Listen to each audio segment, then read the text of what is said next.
Essa é a primeira mesa, né, depois da abertura do nosso seminário, do Programa de Direitos Humanos, da Rede de Direitos Humanos da Universidade Federal Fluminense. Meu nome é Sérgio Abud, eu sou professor do Departamento de Educação Física. O programa ele está constituído com 7 professores dessa universidade, com pesquisas dentro da área de direitos humanos, de acordo com as nossas áreas, nossos campos de interesse, né? Essa mesa de hoje se intitula Direitos Humanos e População LGBT. Para isso nós temos 3 convidados, né, que vão falar conosco.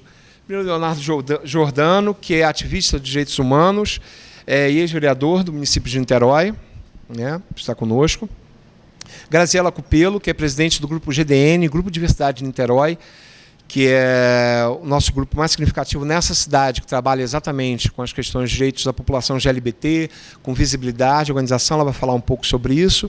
E o Dr. Valério Aguiar, que é advogado, né, quer dizer, assessor jurídico do Grupo GDN também. Tá? Gostaria de mais uma vez agradecer a todos e todas. Em primeiro lugar, uma boa tarde. O meu nome é Leonardo Giordano. Eu queria agradecer o convite de maneira muito carinhosa. Eu queria agradecer ao Sérgio, cumprimentar os companheiros de mesa, dizer que é uma questão muito importante. Eu acho que na cidade de Niterói houve um avanço muito significativo na temática LGBT nos últimos anos. Eu sou Leonardo Giordano, eu fui vereador aqui na cidade e antes disso eu era um militante do movimento social e a gente fez um trabalho interessante junto com a Grazi e outros companheiros e companheiras, o Vitor que está aí, na temática LGBT na cidade. Primeiro, dizer que a gente teve algumas premissas. Eu vou falar, na verdade, da minha experiência pessoal com a temática e como a gente encaminhou algumas discussões aqui na cidade, né? Vou, na verdade, fazer mais um testemunho. Bom, aqui em Niterói, a gente tinha uma visão de que existia um consenso, uma maneira de ver as coisas na cidade, que dizia que Niterói era uma cidade provinciana, pequena, fechada, onde todo mundo se conhece, né? Tem até o pessoal brinca, né? Niterói, em Niterói existem 3 pessoas, eu, você e alguém que a gente conhece. E que por isso as pessoas não poderiam dar a cara à tapa, não poderiam se assumir, não poderiam ir para a rua se manifestar, não iam fazer isso porque Niterói é uma cidade onde todo mundo se conhece e o boato ia correr, ia prevalecer uma lógica que Niterói é uma província e que as pessoas não iam conseguir falar da temática LGBT e de direitos humanos em Niterói, porque isso ia gerar uma exposição pessoal delas junto às pessoas todas e que aí elas iam se recolher. E aí a gente começou a conversar, né? Teve um amigão nosso, que foi o Vitor, que foi agredido simplesmente porque era gay, e aí isso pautou de maneira imediata para a gente. Queria fazer alguma coisa. Nós éramos militantes do movimento estudantil, aquilo tinha acontecido entre nós, tinha chegado a violência dirigida, né, e horrorosa, tinha chegado no nosso círculo de amigos, e a gente aí resolveu conversar sobre esse assunto. E nós pensamos em fazer uma discussão LGBT muito franca com a sociedade. Primeiro, acabar com essa história da opção sexual. Não é opção. A pessoa não escolhe a sexualidade dela como a gente escolhe um detergente ou um sabão em pó quando vai ao supermercado. A pessoa não acorda de manhã e diz assim, hoje eu vou ser heterossexual. Aí acorda amanhã e diz, hoje eu vou ser gay, ou vou ser lésbica. Isso não existe. Na verdade, existe a identidade da pessoa, a identidade sexual dela, as afetividades que se constroem dentro dela. E aí ela expressa isso na sua sexualidade. Então era fundamental combater a ideia de que as pessoas fazem opção por alguma coisa. Porque essa ideia de que as pessoas fazem opção por alguma coisa é uma ideia que, embutida, traz junto a ideia de que elas podem desoptar, que elas podem acordar amanhã e mudar. E aí começam a acontecer coisas, como a gente viu na Assembleia do Rio de Janeiro, o deputado Edno da Fonseca, que a gente sempre tem que falar pelo nome mesmo, para dar nome aos bois, dizer claramente, né, o que tipo de projeto estava sendo discutido na Assembleia Legislativa do Estado do Rio de Janeiro, que tem que ser um Estado laico para todo mundo, e que, na verdade, tinha um deputado querendo fazer um projeto de lei para curar os homossexuais. Ou seja, vamos reverter a opção sexual das pessoas. Vamos fazer as pessoas que decidiram ser assim, decidirem ser de outro modo. E, na verdade, essa não é a bandeira, essa não é a luta. Vamos fazer com que as pessoas sejam respeitadas na sua identidade, sejam respeitadas na sua maneira de viver sua sexualidade, que a gente possa ter uma sociedade onde não aconteçam agressões e crimes. O Brasil é o país que mais mata pessoas, o Brasil é o país que mais mata pessoas, estatisticamente, pelo simples fato de serem homossexuais. No mundo. Existem casos de violência no Brasil absurdas. E não é longe. Em Niterói, no ano passado, houve uma série de casos de agressões gravíssimos de jovens que foram agredidos simplesmente por serem homossexuais, de maneira fascista. Ou seja, isso é uma agressão dirigida contra um segmento da população. Isso é fascismo, sim. Isso é ódio pelo outro por uma característica que ele não escolheu para si e que deve ser respeitada e defendida pela sociedade e pelo Estado, que não pode ser um Estado religioso e não pode ser um Estado da intolerância e da covardia. Então, a gente tinha naquele tempo, né, alguns anos atrás, uma agressão que tinha acontecido contra um amigo nosso e nós, inclusive, eu vou dar um relato, ele é lateral nessa história toda, mas é só para dizer isso mesmo. Eu, por exemplo, sou heterossexual e defendo a questão LGBT, e a gente chamou pessoas que eram heterossexuais para travar esse combate. Porque da mesma maneira que alguém não precisa ser negro para defender o direito dos negros, não precisa ser cadeirante para saber que a cidade tem que ser adaptada e tem que ter rampa de acesso e a frota de ônibus tem que ser adaptada para essas pessoas, da mesma pessoa que alguém não precisa ser mulher para defender o direito das mulheres, para saber que existe dupla jornada de trabalho, a violência doméstica, uma série de problemas que atingem as mulheres, questão da saúde da mulher que exige cuidados específicos, como a questão ginecológica, a maternidade e por aí vai. Alguém não precisa ser gay, lésbica, travesti, transexual, para saber que a gente precisa ter uma cidade que respeite essas pessoas. E para militar efetivamente no sentido de que a gente construa essa cidade. Então, nós fizemos conversas chamando heterossexuais, acabar com essa história de simpatizante que não se compromete. As pessoas têm que ser militantes de uma causa justa. E aí não interessa a sexualidade delas. É uma causa de um segmento da sociedade que precisa ser abraçada por todos, que precisa ter a militância conjunta. E aí, por isso, a Grazi, de maneira muito brilhante no GDN, ela vai falar disso, quando não tenho certeza, começou a se construir vários outros processos de articulação de pessoas que não são os próprios gays, que não são as próprias lésbicas. Então, por exemplo, as mães das pessoas que são gays, lésbicas, travestis, se engajaram e se tornaram militantes do movimento LGBT. E esse movimento se tornou ainda mais forte. Pessoas que são ativistas passaram a lutar por isso. É uma maneira de ver. É claro que ela não é inédita, mas eu estou fazendo, na verdade, um relato de experiência. A gente fez assim aqui em Niterói.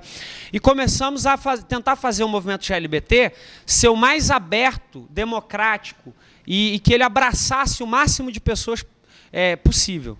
E a gente aí foi construindo essas lutas. A gente precisa ter, aqui na cidade de Niterói, na minha opinião, um trabalho muito grande de fazer com que esse segmento deixe de ser completamente um segmento que é visto como gueto, como um segmento diferente. Então o sujeito diz assim, a luta dos professores, me interessa. A luta dos funcionários públicos me interessa. A luta dos LGBTs, que bonitinho. Que bonitinho, fica lá, eu sou um simpatizante. A gente tem que chamar as pessoas e acordar as pessoas para o real fato de que existem agressões covardes. Quase morreu um menino chamado Ferrúcio em Niterói, que, não sei se vocês tiveram oportunidade, procurem na internet, até para a gente ter um choque pessoal mesmo com essa coisa, saber que a violência está na nossa porta. Procurem na internet as fotos de como ficou o rosto do menino depois da agressão. 5, 6 jiu-jiteiros, e aí não estou falando contra o jiu-jitsu não, de maneira nenhuma, é só para 5, 6 caras fortes de academia e tal, batendo num menino mirrado, porque ele era gay, gente. Isso aconteceu aqui em Niterói. Para não dizer que foi só na cidade, foi aqui do lado. Foi num posto de gasolina aqui do lado. Quando vocês saírem da UF, vocês vão ver o posto de gasolina, onde aconteceu a agressão. Não foi a única do ano, não foi a primeira. E lá na Câmara, por exemplo, quando eu tratava da temática GLBT, falava em plenário, era muito comum que... e aí, pela construção histórica que os caras têm, né? Os outros vereadores, não são todos, mas outros vereadores, as pessoas no plenário, de risadinha, de piadinha, com uma coisa que é séria. A gente está falando de vidas que são perdidas, a gente está falando de gente que é agredida, de gente que não tem direitos basilares na lei brasileira, de gente que não tem direitos patrimoniais garantidos, por exemplo. A pessoa passa 40 anos com a outra no Brasil, como um companheiro fiel, dividindo o dia a dia, as angústias, as amarguras, os problemas.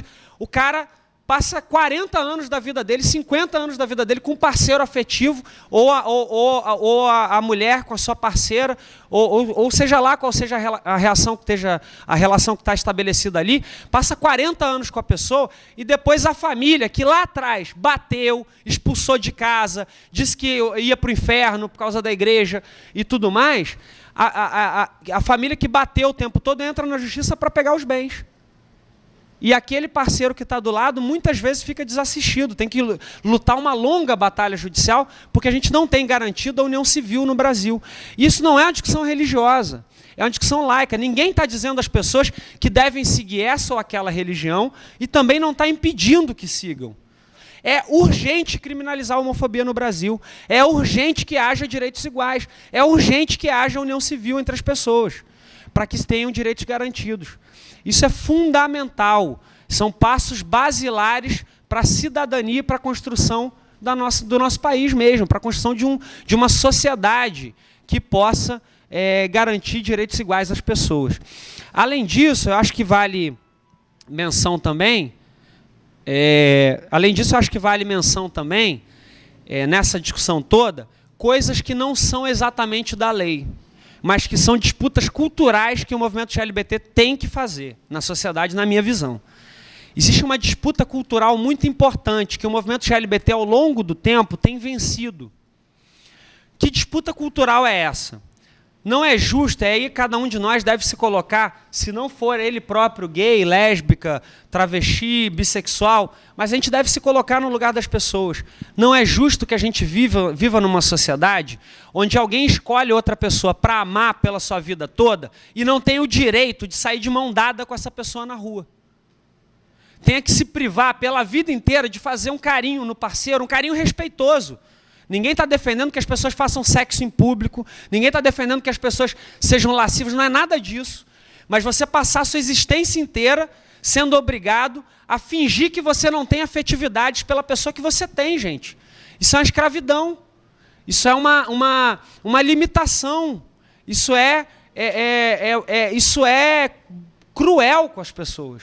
Sabe? A gente precisa viver numa sociedade onde as pessoas não se horrorizem por uma outra pessoa demonstrar afetividade ou andar de mão dada. Ah, tá, vou correr. Andar de mão dada com o parceiro dela, entendeu? Porque nós vivemos numa sociedade de paradoxo. Sabe por quê? Porque quando passa violência na televisão, a sociedade admite. Passa na televisão um cara dando tiro no outro, jornal mostrando uma série de coisas que aí não tem problema mostrar. Agora, quando uma pessoa vai demonstrar a afetividade dela de maneira respeitosa em relação ao seu parceiro, hipocritamente a nossa sociedade se horroriza. Diz, olha, você pode ser gay, mas seja gay no seu canto. Seja gay lá no seu canto. Não vem abraçar aqui, não. Eu não tenho nada com isso. Eu não sou preconceituoso. Os meus amigos são gays, eu não digo nada a eles. Isso é prevalecer um comportamento hipócrita, que aí já não tem mais a ver com o debate do movimento social e das leis, tem a ver com o debate da mudança da cultura, da mentalidade, que nós temos que fazer, cada um de nós tem que pegar para si um pouco dessa tarefa de desconstruir essa ideia. Quando vê a homofobia presente no seu cotidiano, tem que chamar atenção. É uma disputa cultural que vai sendo feita dia a dia, que o movimento GLBT tem vencido de muitas formas. Eu chamo a atenção para ela, porque ela é uma disputa que vai fazer com que muita gente possa ter qualidade de vida, possa ser mais feliz.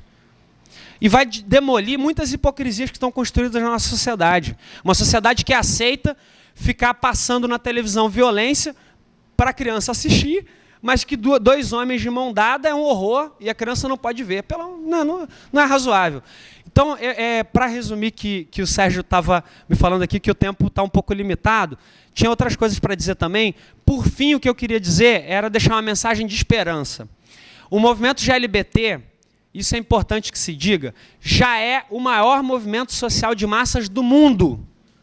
Nada, do ponto de vista de mobilização popular, coloca, por exemplo, mais que 2 milhões de pessoas em São Paulo, ou 2 milhões de pessoas aqui no Rio de Janeiro, por volta disso. Ou em Niterói, onde se fez a primeira parada de GLBT. E aí, para retomar o início da fala, diziam que em Niterói, Niterói é provinciana, Niterói tem 3 pessoas, as pessoas não vão dar as caras, e aí ninguém tomava as iniciativas. Quando nós, junto com o GDN, tomamos a iniciativa, vamos bancar, vamos fazer a parada GLBT de Niterói, a primeira edição deu 30 mil pessoas. E ficou todo mundo de queixo caído, porque Niterói, na verdade, estava pronta para travar o debate GLBT. A última edição deu 100 mil. A tal cidade provinciana onde ninguém ia dar a cara. As pessoas dão as caras sim, as pessoas lutam pelos seus direitos sim, e as pessoas podem construir um futuro melhor. A gente tem que ser razoável e lutar dia a dia. Porque, como eu estava dizendo, não tem movimento de massa no mundo que coloque a quantidade de pessoas em protesto, embora tenha festa, a gente gosta da festa, mas aquilo ali é um momento de reflexão da sociedade. É um momento em que a sociedade extravasa a sua necessidade de luta, de ver transformados certos comportamentos. E as pessoas que passam todo ano se escondendo seu parceiro, não dando a mão, não beijando, têm a oportunidade de ir para a praia de Caraí, para a praia de Ipanema, para a Avenida Paulista e demonstrar sua afetividade. E dizer que a gente quer uma sociedade que seja justa. Eu acho que é isso que a gente tem que construir, acho que é por aí o caminho, e cada um de nós tem um papel, sendo heterossexual, sendo gay, sendo lésbica, sendo bissexual, sendo travesti, sendo transgênero, e travar esse tipo de debate. Tem vida de travestis, por exemplo, que é totalmente arruinada, porque aquela pessoa não consegue ficar na escola, porque tamanho ele é tão importunado, ou ela é tão importunada, que acaba tendo evasão escolar, a pessoa não se forma, vai para uma vida de prostituição e tem um destino cruel. Isso massacra a vida de gente, que precisa ser resolvido por todos nós. Desculpa que eu me alonguei, eu acabei truncando um pouco, são muitas informações. Muito obrigado pela oportunidade. Eu não posso ficar até o final, porque eu tenho uma série de atividades, eu estou nessa reta final aí, mas eu queria muito agradecer a oportunidade, espero ter contribuído um pouquinho. Obrigado.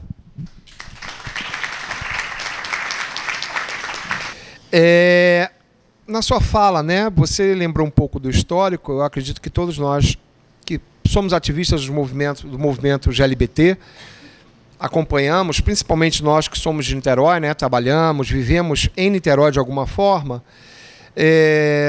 A minha principal pergunta, que na verdade depois eu vou estar estendendo tanto para o Valério quanto para a Grazi, a gente está pensando em Niterói, é claro, né? A nossa universidade, a gente sabe que hoje ela não é composta mais só por Niterói, nunca foi, afinal, porque nós trabalhamos e vivenciamos a UF em Niterói há muito tempo, mas moramos em muitos outros espaços, e atualmente a UF é a universidade mais interiorizada do estado do Rio de Janeiro, mas de qualquer forma Niterói é a nossa referência. Quando a gente fala em Niterói, é claro, também das cidades ao seu redor. A gente está pensando num micro, né? Num determinado espaço de vivência político, social, cultural. Mas também podemos fazer referência ao macro, às condições gerais do Brasil e também do mundo. Quando você coloca, né, que o Brasil é o primeiro país não islâmico onde mais se morre por conta da orientação sexual, ou seja, onde mais se morre pelo crime da homofobia, né, isso é extremamente grandioso. Ao pensarmos também que nós conseguimos realizar em São Paulo a maior parada LGBT do mundo. Isso faz parte da nossa realidade. Nós temos as duas questões aí convivendo. E é exatamente esse caminho que a gente tem que estar pensando, né? Então, eu gostaria que vocês tentassem, né, resumidamente, dizer como é que a gente pode estar, ao mesmo tempo que trabalhando isso em Niterói, mas como que isso se articula nas políticas maiores, nas macropolíticas nacionais e até mesmo internacionais. Eu acho que a Graziela, principalmente, vai poder trabalhar um pouco melhor essa questão. Tudo bem, Léo? Tudo bem. Você quer fazer Alguém, eu acho que eu tinha pensado em bloco, né? Em blocos de 3. Alguém gostaria de, nesse momento, estar efetivando alguma pergunta para o Leonardo? Meu nome é Chayane e eu sou estudante do Serviço Social. Estou concluindo meu curso, vou abordar o tema da homossexualidade, estou recortando ainda, não sei bem o que vou falar. Mas, assim, meu pensamento primordial era falar da questão dessa violência cotidiana, que, assim, ele não, Leonardo não falou muito, não tocou nesse ponto como violência, falou mais da questão cultural. Ele abordou mais a questão da violência física e etc. Mas eu estava querendo falar, principalmente, de como contribui a violência cotidiana, das falas, principalmente, da hipocrisia, contribui na questão da quietificação. Dessas pessoas terem que estar se escondendo por causa do cotidiano, a questão da evasão escolar, que é uma questão de preconceito que às vezes foge, a questão da invisibilidade, se torna invisível. E é um preconceito muito forte, é uma coisa que causa muitos problemas. Eu queria que falasse um pouco mais sobre isso. Sobre a questão da... Eu acho que as duas coisas se tocam muito. Acho até o que o Abud está dizendo e o que você disse, né? Eu acho que tem muito a ver. É o seguinte, tem a gente tem tido muito avanço, né? Isso é uma grande verdade. O movimento GLBT tem tido uma pujança, tem ido muito bem, eu acho. As paradas têm sido cada vez maiores, né? E têm sido cada vez mais cheias. Agora, eu acho que a gente tem também, além disso, um trabalho cotidiano feito por essas ONGs e pelo movimento social muito interessante no Brasil inteiro. Que aí tem um recorte da parada que é o pico, né, da maior atividade do ano, mas tem tido um trabalho cotidiano sendo feito que eu acho que é interessante. Então, assim, do ponto de vista do movimento social, acho que está indo muito bem e tal. Ao mesmo tempo, a gente convive, como estava falando o Sérgio, com um país onde a homofobia é altíssima. E assim como a discussão do racismo, muito específica. A maneira como a homofobia se dá no Brasil, eu acho uma maneira específica e muito perigosa. Porque as pessoas são preconceituosas, e aí eu elo com a tua fala, afirmando o não preconceito. Qual é a maneira de ser preconceituoso? É dizer, é o que eu estava falando inclusive na fala anterior, é dizer, eu não sou preconceituoso. Desde que o cara fique no canto dele, já ouvi isso muito. Se ele ficar no canto dele e eu no meu, não tem problema nenhum. Nós vamos conviver muito bem. Ora, cara pálida, você está dizendo que não quer conviver. Na verdade, você está dizendo que se ele ficar longe de mim, ele pode existir no mundo sem problema. Isso é um absurdo, né? E acho que isso é um fenômeno que acontece no país inteiro. E esse preconceito velado, é parecido, por exemplo, com a discussão do próprio racismo. Eu não me lembro a estatística de maneira perfeita, mas é um negócio assim assustador. Eu vou chutar os números, mas é por aí. Os números são por aí. É mais ou menos assim. 90% dos brasileiros acham que existe racismo no Brasil. E 90% dos brasileiros dizem que não são racistas. Então, peraí, tem um problema. As pessoas, na verdade, têm dificuldade de reconhecer o seu racismo, a sua homofobia. E aí ela se dá nas pequenas atitudes do cotidiano. E a gente precisa fazer esse combate sistêmico, que se mistura. Eu acho que essas questões todas são muito entrelaçadas. A gente tem que ter um movimento que exija novas leis, a criminalização da homofobia, a união civil, ao mesmo tempo em que ele tem que ser um movimento que agregue novos agentes sociais, que seja um movimento GLBT que consiga dialogar com os movimentos dos professores, com o movimento dos estudantes, com o movimento da saúde, que consiga fazer os diálogos de maneira transversal, de maneira a se aliar a outros movimentos, não ser só o movimento LGBT de maneira isolada, mas incutir dentro do movimento da saúde que lá dentro existem níveis de homofobia que precisam ser combatidos, dentro do movimento dos professores, e por aí vai. Juntar os movimentos sociais e a gente conseguir ter um avanço sistêmico, conjunto desses movimentos. Atrair pessoas que não ser o movimento dos homossexuais, dos bissexuais, das travestis, mas ser um movimento da sociedade em defesa de direitos humanos. E acho que é um pouco aí que a gente toca com o tema central da nossa própria reunião.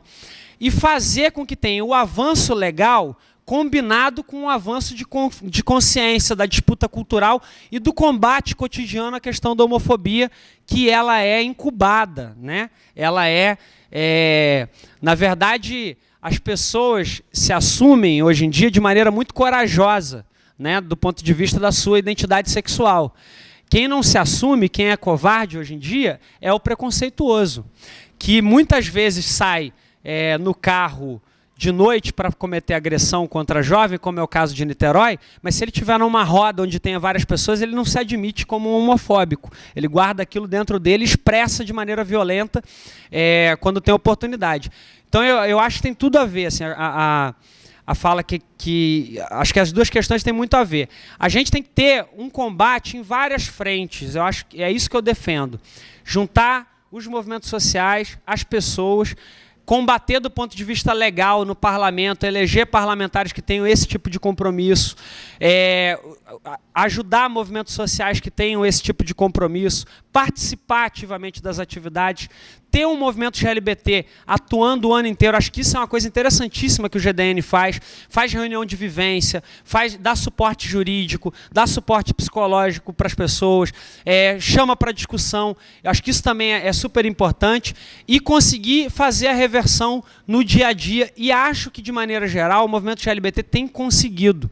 Em Niterói, por exemplo, várias leis interessantes, importantes para o movimento GLBT foram aprovadas. A gente aprovou, por exemplo, na Câmara de Niterói, o Dia Municipal de Luta contra a Homofobia. Eles fazem dia da pipoca.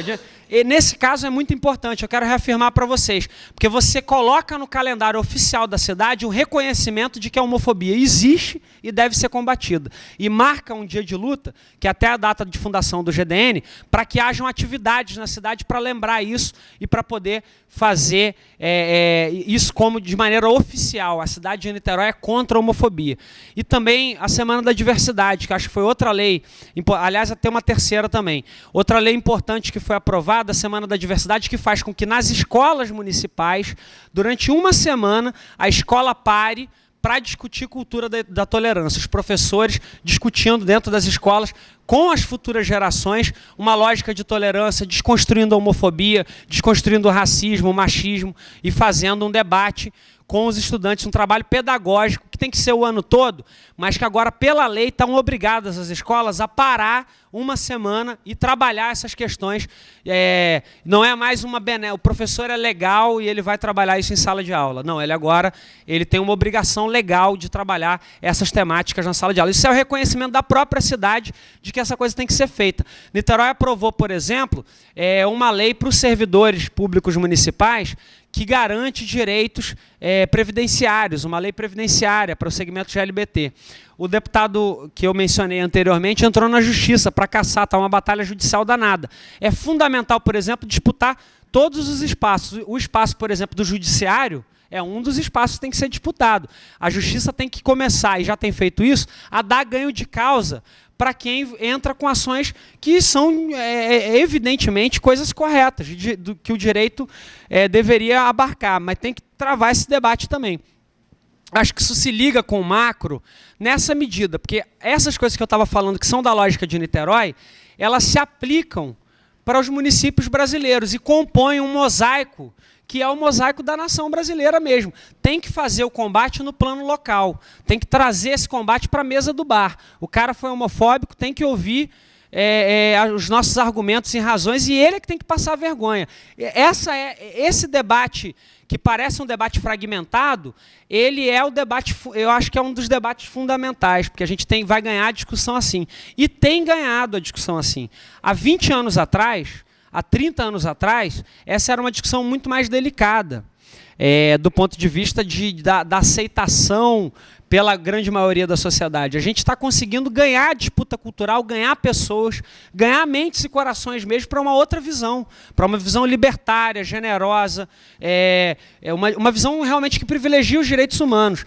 E acho que isso tem acontecido de maneira vigorosa pelo Brasil inteiro. Mas ainda tem um longo caminho. A gente ainda é um país onde essa história da evasão escolar, por exemplo, a gente precisa fazer uma discussão séria, porque aí o que acontece? As pessoas associam, por exemplo, o travestismo à prostituição. É uma associação que a gente vê aí na rua, é comum.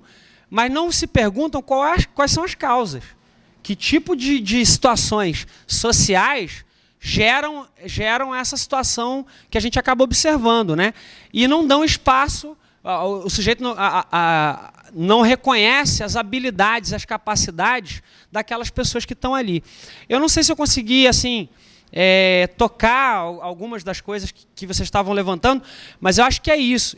Eu acho que o fundamental é a gente ter espírito de luta, é a gente juntar as pessoas que têm uma visão diferenciada e disputar a sociedade mesmo, através do movimento LGBT, mas de forma ampla, chamando a sociedade para discutir, disputando os veículos de comunicação, fazendo trabalho o ano todo e tendo os resultados que eu acho que a gente vem tendo de maneira brilhante. E essa própria iniciativa, queria inclusive parabenizar o Sérgio por isso, essa própria iniciativa da UF, que aqui na figura do Sérgio eu queria muito parabenizar, é isso, é trazer o debate para a universidade brasileira, gente.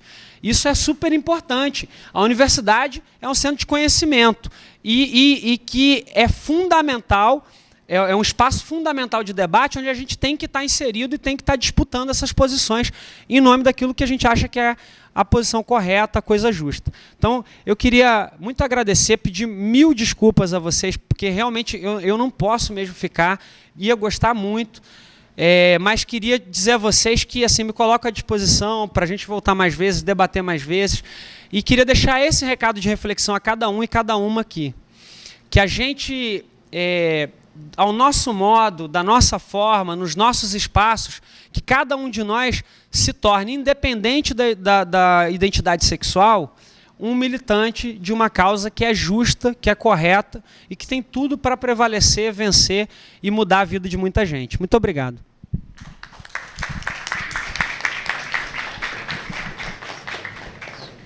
Eu queria só, antes de passar para a Graziela e para o doutor Valério, né, que, tanto na fala do Leonardo, eu acredito que depois vai ver, mas alguns pontos sempre são interessantes nós esclarecermos. Quando a gente fala, né, que foi tirado por Niterói o Dia da Luta contra a Homofobia, do dia 24 de janeiro, né, que por acaso é a fundação do GDN. Quando eu falo por acaso, porque às vezes você pode pensar pretensão, né, mas não.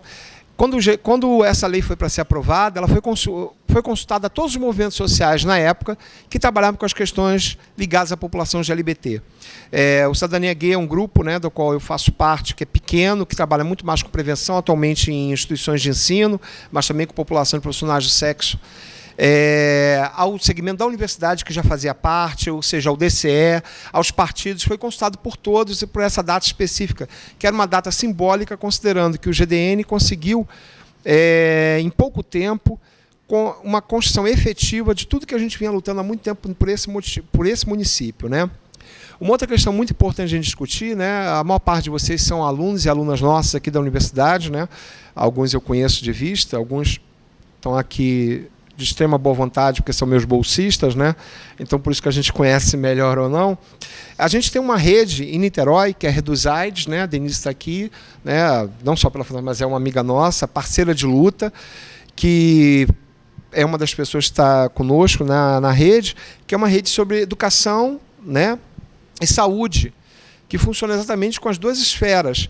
Então, com professores das redes, na verdade, segmentos de educação, eu faço parte pela Universidade Federal Fluminense, existem professores da rede estadual, pela Secretaria Estadual de Educação, pela Fundação Municipal de Educação, e a mesma coisa ligada à saúde.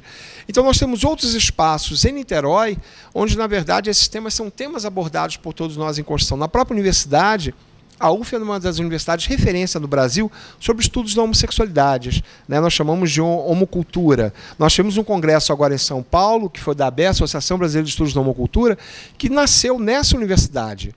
Né? Não sei se todos sabem disso, eu acho que poucos sabem, mas a UF é da onde nasce esse estudo. Nós começamos um grupo na Letras, né, com não só professores da Letras, eu nunca fui professor na Letras. Na Escola de Serviço Social nós temos o professor João Bosco, que é uma das grandes referências nacionais, na verdade internacionais, desse tipo de estudos. Né? Além do professor João Bosco, nós temos professores no cinema, agora na educação física, com a minha ida para lá, no STIF, em outros departamentos, estudos também. Então é importante que vocês que estejam interessados nesse tipo de trabalho, que sabem que nós temos pesquisadores nessa universidade já trabalhando com essas questões. E não são poucos, não, nós somos muitos, fortalecendo muito mais. É claro que, por exemplo, nesse momento, nós trabalhamos com os nossos outros segmentos. Direitos humanos é uma das questões que muito me interessam. Então, nós fazemos o que nós chamamos, né, da interseção entre estudos nossos. Tá?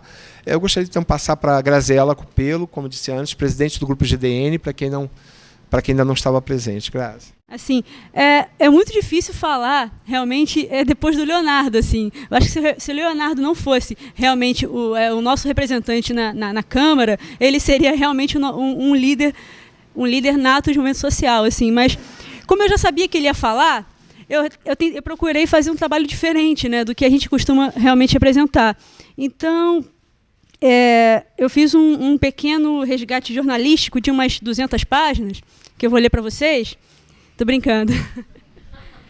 De alguns casos de violência homofóbica que aconteceram no nosso país.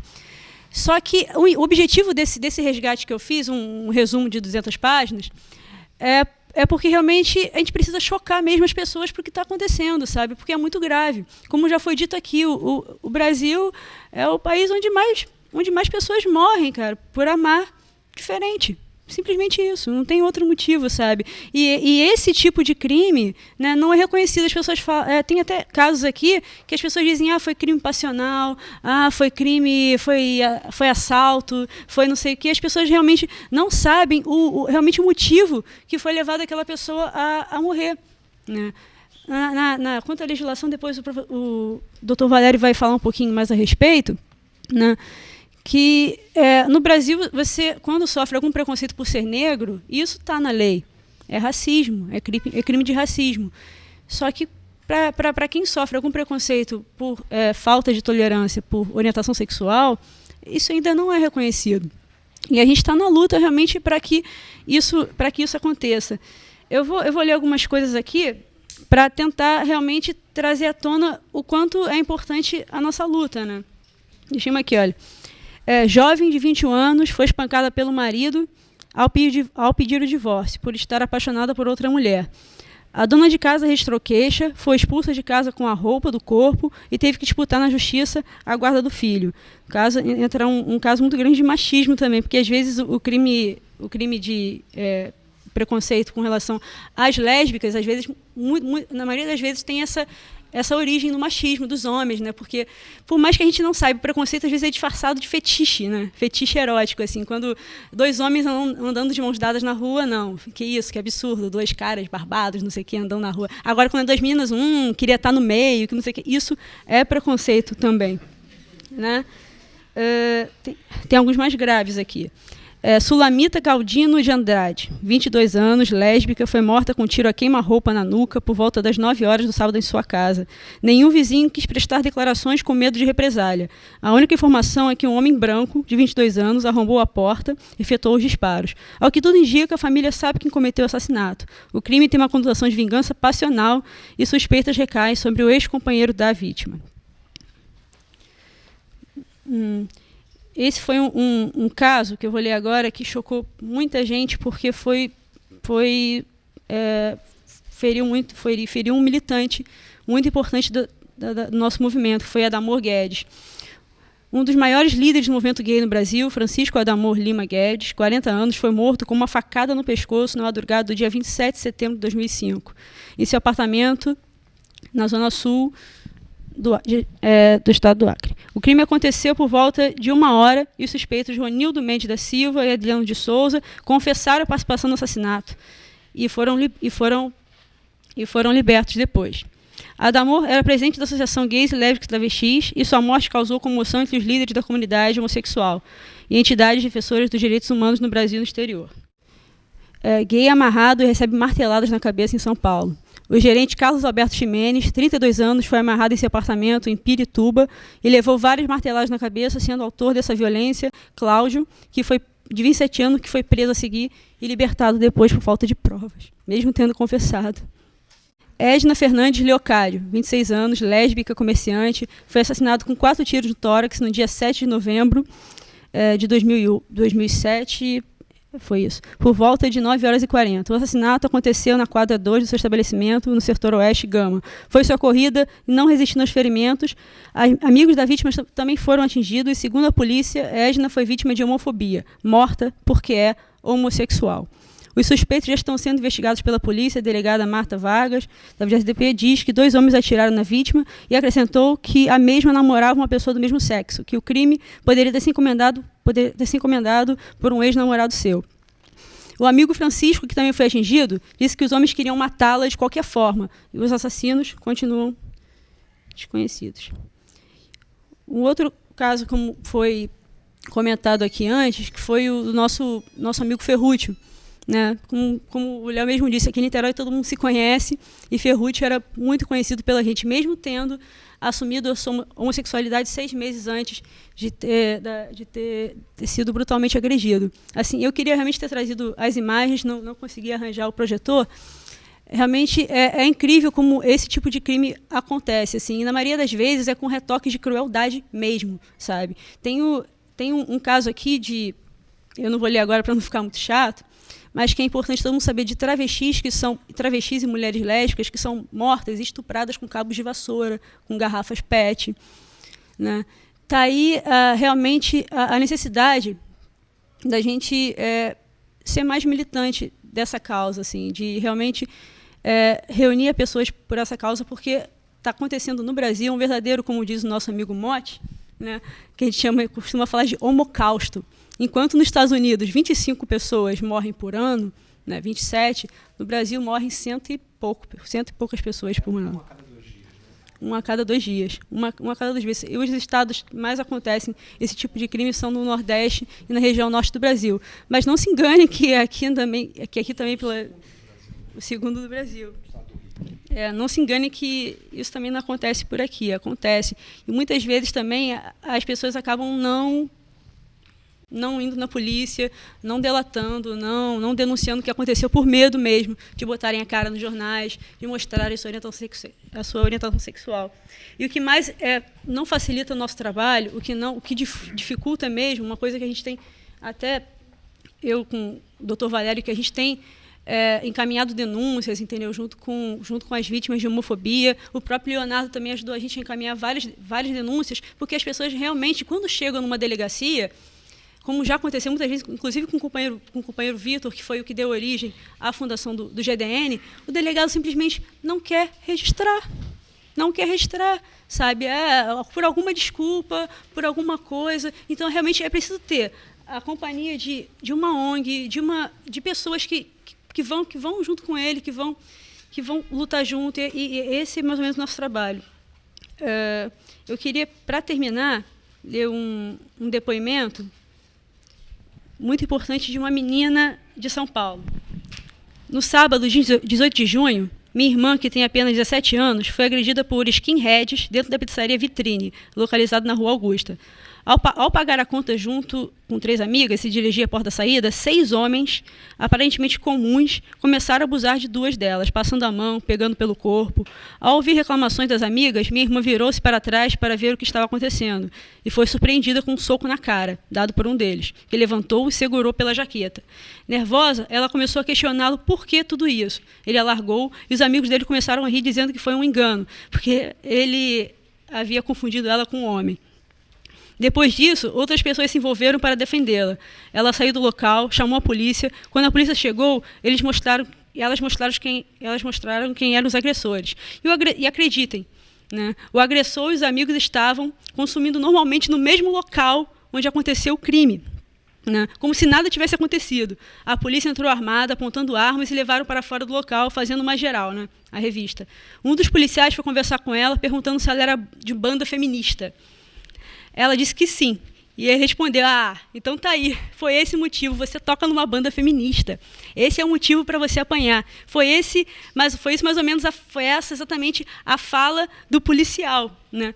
Nenhum dos 6 homens envolvidos tinha o visual skinhead. E nenhum deles falaram ser skinheads, mas sabemos quem são, porque conhecemos o histórico do agressor, que já ameaçou outras conhecidas. O policial alertou que a vítima teria 2 opções: levar o agressor para a DP mais próxima e fazer o boletim de ocorrência, ou apenas pegar os dados do agressor e fazer boletim depois. Suspeito que o policial não foi imparcial e, dando essas opções a ela, pois ao falar da primeira opção, ele acrescentou que haviam 5 outros boletins a serem feitos na frente e que era mais fácil ela desistir, porque não ia dar em nada e tal. Com medo e nervosa, ela aceitou, pegando os dados do agressor e indo embora sem nenhuma escolta ou ajuda da polícia. Os 6 homens foram soltos ao mesmo tempo. Além disso, vale a pena ressaltar que em nenhum momento foi oferecida qualquer ajuda à vítima. O que a gente tem que dizer com isso? Assim, para combater isso, para lutar contra isso, tá certo que a parada LGBT de Niterói é uma parada que traz muita visibilidade para o movimento, é um momento que todos nós estamos ali, que a gente aparece nos jornais, aparece na televisão, mas nada disso vai funcionar se a gente não souber como atingir esses policiais também, né? Segurança pública. Isso é o mais importante, porque a pessoa apanha, a pessoa morre, a pessoa é discriminada no seu trabalho e chega numa delegacia para prestar depoimento, para fazer uma denúncia, e é recebida de uma forma totalmente errada, sabe? As pessoas não têm a mínima sensibilidade de acolher essa pessoa de uma forma gentil mesmo, falando, até mesmo prestando uma assessoria psicológica adequada para o que aconteceu, porque a pessoa, quando sofre esse tipo de violência, eu acho que maior do que a dor física que ela sente é a injustiça mesmo, porque você está apanhando por uma coisa que você não sabe? Você está apanhando porque você beijou alguém na boca, você está apanhando porque você ama outra pessoa. E eu posso falar isso por experiência própria, entendeu? Porque eu não sou uma militante simplesmente porque eu decidi ser. Eu sou militante porque eu já tomei muita cabeçada também. Já tomei cadeirada nas costas, já tomei vassourada na cabeça da minha avó, entendeu? Assim, eu sou uma militante do dia a dia. Eu acordo pensando nas coisas que eu preciso fazer para mudar o mundo. Eu não acho que alguém realmente tenha que ter a obrigação de ser assim, mas se cada um fizer alguma coisa para tentar mudar isso, poxa, esse mundo está salvo, galera. O negócio é esse, entendeu? Eu não sou candidata a vereadora, eu sou uma mera estudante de pedagogia da Faculdade de Educação da UF, fui bolsista do professor Sérgio Abud, também no projeto nosso Juventude e Homoafetividade, Sexualidade. Tenho muito orgulho de fazer o que eu faço e eu espero que, a partir desse encontro, a gente consiga que cada pessoa saia daqui pensando nisso, sabe? Com certeza, quem aqui não tem um amigo gay ou que seja... Não estou perguntando sexualidade de ninguém, não. Acho que deveria, né? Porque é uma questão de identidade também. As pessoas costumam falar assim, o que eu faço entre 4 paredes não interessa a ninguém. Mas nessa questão, gente, interessa. Sabe? Porque não é uma questão sexual, é uma questão de família também, que você quer construir com aquela pessoa que você ama. É uma questão de amizade, por você ter um amigo gay, ter uma amiga lésbica, entendeu? Que você não quer ver aquela pessoa nunca sendo discriminada. Eu acho que a gente precisa ampliar realmente a nossa luta, precisamos da ajuda de todas e todos, inclusive os projetos do Grupo Diversidade Niterói, entendeu? Existem para isso. A gente nunca fez um projeto realmente que não fosse ampliado. Todas as nossas atividades, qualquer festinha que a gente faça, a gente coloca em praça pública. Que a gente não quer realmente retornar ao gueto, aquela coisa de que o gay tem que ser gay no canto dele, dentro daquela boate gay, né? Que ali é o lugar dele. Entendeu? Nossas festas são em quiosques na praia para 1.200 pessoas, sabe? Você vê as pessoas, entendeu, caminhando pela água assim de mãos dadas, você vê famílias dançando junto com a gente, conversando com a gente. Eu acho que é isso que importa. Eu tive muita dificuldade também para entrar numa faculdade, por mais que a gente sejamos, né, de uma universidade que é pioneira em alguns assuntos, a cabecinha das pessoas ainda é um pouco, né, difícil da gente, né, tentar uma reeducação, né? Porque a mudança de cultura é importante, porque não adianta a gente aprovar leis no nosso país se a gente realmente não mudar a educação das pessoas. A gente tem como exemplo a Lei Maria da Penha, né, que está aí, que prende realmente os agressores, né, que batem nas mulheres. Mas tem muito homem por aí que ainda acha certo bater em mulher. Como tem muito cara por aí que acha certo bater em viado, em sapatão e por aí vai, sabe? Eu estou no meu direito, isso é errado, isso é doença, sendo que nós já temos as informações de que não são. É uma questão de levar isso à tona para as pessoas. Né? Por que não é doença? Porque isso já foi retirado há muitos anos, já foi desmistificado. Isso não existe mais no Código Internacional de Doenças. Já está provado, gente. Pelo amor de Deus, vamos levar isso para as pessoas, sabe? Eu acho que isso é o mais importante da nossa luta. Assim. Para terminar, eu queria passar o endereço do nosso site, que é o www.gdn.org.br. Ali estão as... Já passei... Ali, www.gdn.org.br.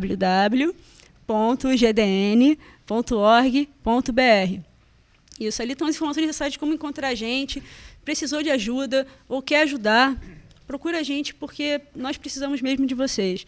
Eu vou parar por aqui, deixar o papo mais informal sobre legislação e por aí vai, com o Dr. Valério, que também é um grande companheiro da nossa luta. Gente, valeu, tchau.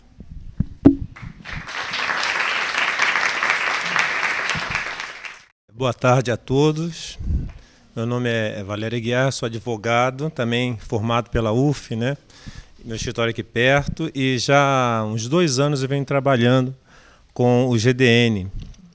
E é interessante daquilo tudo que o próprio Leonardo falou e que a Grazi também veio complementar. Eu não vou me alongar muito, mas vou ser muito assim, me ater mais à questão da parte, digamos assim, jurídica, né, do nosso seminário aqui.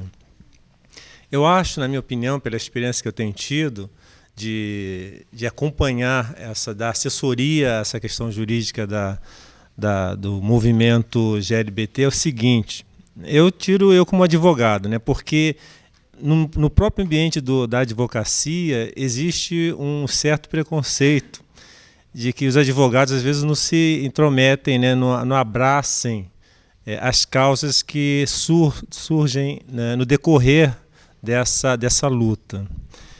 Por que isso acontece? Né? Vocês quase não veem algum advogado assim brigando ou junto de uma ONG ou de um movimento. Isso aí é porque existe na própria sociedade um preconceito muito grande em relação ao acompanhamento e assessoria do movimento GLBT, né? E eu estou tendo essa oportunidade muito rica de poder conhecer toda essa situação que a gente vive no dia a dia, que acompanha pelos jornais. Vocês vejam bem, quando aconteceu aqui o ano passado a questão do Ferruccio, que foi bem lembrado aqui, a questão morreu, né? Ele foi espancado, vai fazer agora 1 ano em outubro, final de outubro para novembro, foi o espancamento dele aqui, né, na Cantareira, e veio terminar nesse posto aqui que o Leonardo falou. E aquilo foi não crescendo, aí veio a mídia local, a mídia, né, regional, a mídia nacional, a coisa foi parar até no gabinete da presidência, né, e até internacional, né, E a coisa foi cair no gabinete da Presidência da República, que designou até um funcionário do Gabinete de Direitos Humanos ligado ao gabinete da Presidência. Aqui no Rio de Janeiro, existe uma superintendência de direitos humanos que tem como superintendente o Cláudio Nascimento, que talvez muitos de vocês devam conhecer através da mídia, que é um ativista do movimento GLBT, que ele era do Arco-Íris, né? Do Arco-Íris. Se não fosse a intervenção do Cláudio, nesse caso específico do Ferruccio, e de um caso anterior que houve em agosto, fez 1 ano agora, do Gerson e do de um outro rapaz, inclusive estiveram no meu escritório esses dias, eles foram espancados na parada do ano passado. Eles estavam se dirigindo, saíram aqui das barcas, estavam indo a pé pelo Ingá, e no meio do caminho, não sei se vocês acompanharam isso, eles foram espancados por 4 ou 5 rapazes que saíram de um carro ali no Ingá, na Paulo Alves, e quase mataram eles, jogaram pedras, que as pedras grandes assim na cabeça, para matar mesmo. Se não fosse a intervenção do Cláudio, por mando do governador, que as autoridades policiais dessem atenção devida a esse caso, a gente não teria feito talvez a metade. Ou seja, não teríamos aquele acompanhamento policial no inquérito. Porque, como ela bem falou, quando chega um caso assim, eles não querem fazer ocorrência, criam uma opção de caso, e tudo com desdém, com gozação, sabe? Você sente que existe uma falta de respeito. Porque, vejam bem, policial, delegado, promotor, juiz, eles são funcionários nossos, eles são nossos empregados. Eles são pagos com os nossos dinheiros, nossos impostos. Eles estão ali para nos servir. Eles recebem para isso. Eles não podem se furtar. Então, isso é uma questão de consciência de cidadania, seja para quem for, seja um mendigo, seja para o empresário mais rico da cidade, não importa. Toda pessoa tem o seu direito de ser bem atendido no órgão público, seja qualquer órgão público, federal, estadual, municipal, concessionária, permissionária, não importa. Todo cidadão tem o direito a ser bem atendido. Independente ou não da intervenção do governador e da superintendência, eles tinham que atender bem qualquer pessoa que chegasse ali que fosse reprimida em seus direitos, fosse vítima de alguma infração, né, de algum crime. O serviço público, o nome já diz serviço, é para servir. Só que nós próprios, quando eu faço um generalismo, nós temos aquela visão de que o Estado, né, os funcionários públicos, as pessoas que estão ali, elas estão fazendo um favor para a gente. Não, elas não estão fazendo um favor. É obrigação delas nos atenderem muito bem, porque eles são pagos e remunerados pela gente para isso. Então, quando esses casos existem, quando eles são encaminhados, se nós não estivermos em cima, aquilo se perde. Como foi o caso, por exemplo, o caso desses 2 rapazes do ano passado, em agosto, da parada, que foram violentados, que foram massacrados, foi uma tentativa de homicídio, mas lá na delegacia a coisa fica como lesão corporal. Para quem estuda direito, quem conhece direito, quem é advogado ou estudante, sabe que há uma diferença entre lesão corporal e tentativa de homicídio, porque uma coisa cai no juízo comum, criminal, e a outra vai para o tribunal do júri, que é mais que o ferro vem feio. Então, lá na delegacia, já se joga a coisa para lesão corporal, ou seja, a coisa vai ser encaminhada de uma outra maneira. Mas a nossa luta é jogar justamente o caso dentro da tentativa de homicídio, porque ali a coisa é pior, vai para o tribunal do júri. E o caso do rapaz foi tentativa de homicídio. Ninguém pega uma pedra de 5, 6 quilos para machucar, né, para arranhar o rosto da pessoa. Não, quando joga na cara é para matar. Não é verdade? Então são essas coisas que a gente está lutando, está brigando, está acompanhando. No caso do Ferrucci foi a mesma coisa. Quando espancaram o rapaz no meio da rua aqui para vir um ônibus e atropelá-lo, e de uma forma deixaram ele quase, quer dizer, ele ficou sem sentido, desmaiado, quase semi-morto. Isso daí era o quê? Era para matar ele, não era para assustar. Ninguém assusta. Se você dar um susto, eu nela, né? Assustei, né? Mas deixar a pessoa morta, quase morta lá no chão, isso daí não é lesão corporal. O caso só não foi adiante porque ele não quis. O rapaz não quis. O Ferrucci não quis porque ele estava sendo ameaçado de morte mesmo. Tanto é que ele se mudou daqui. Ele foi para São Paulo.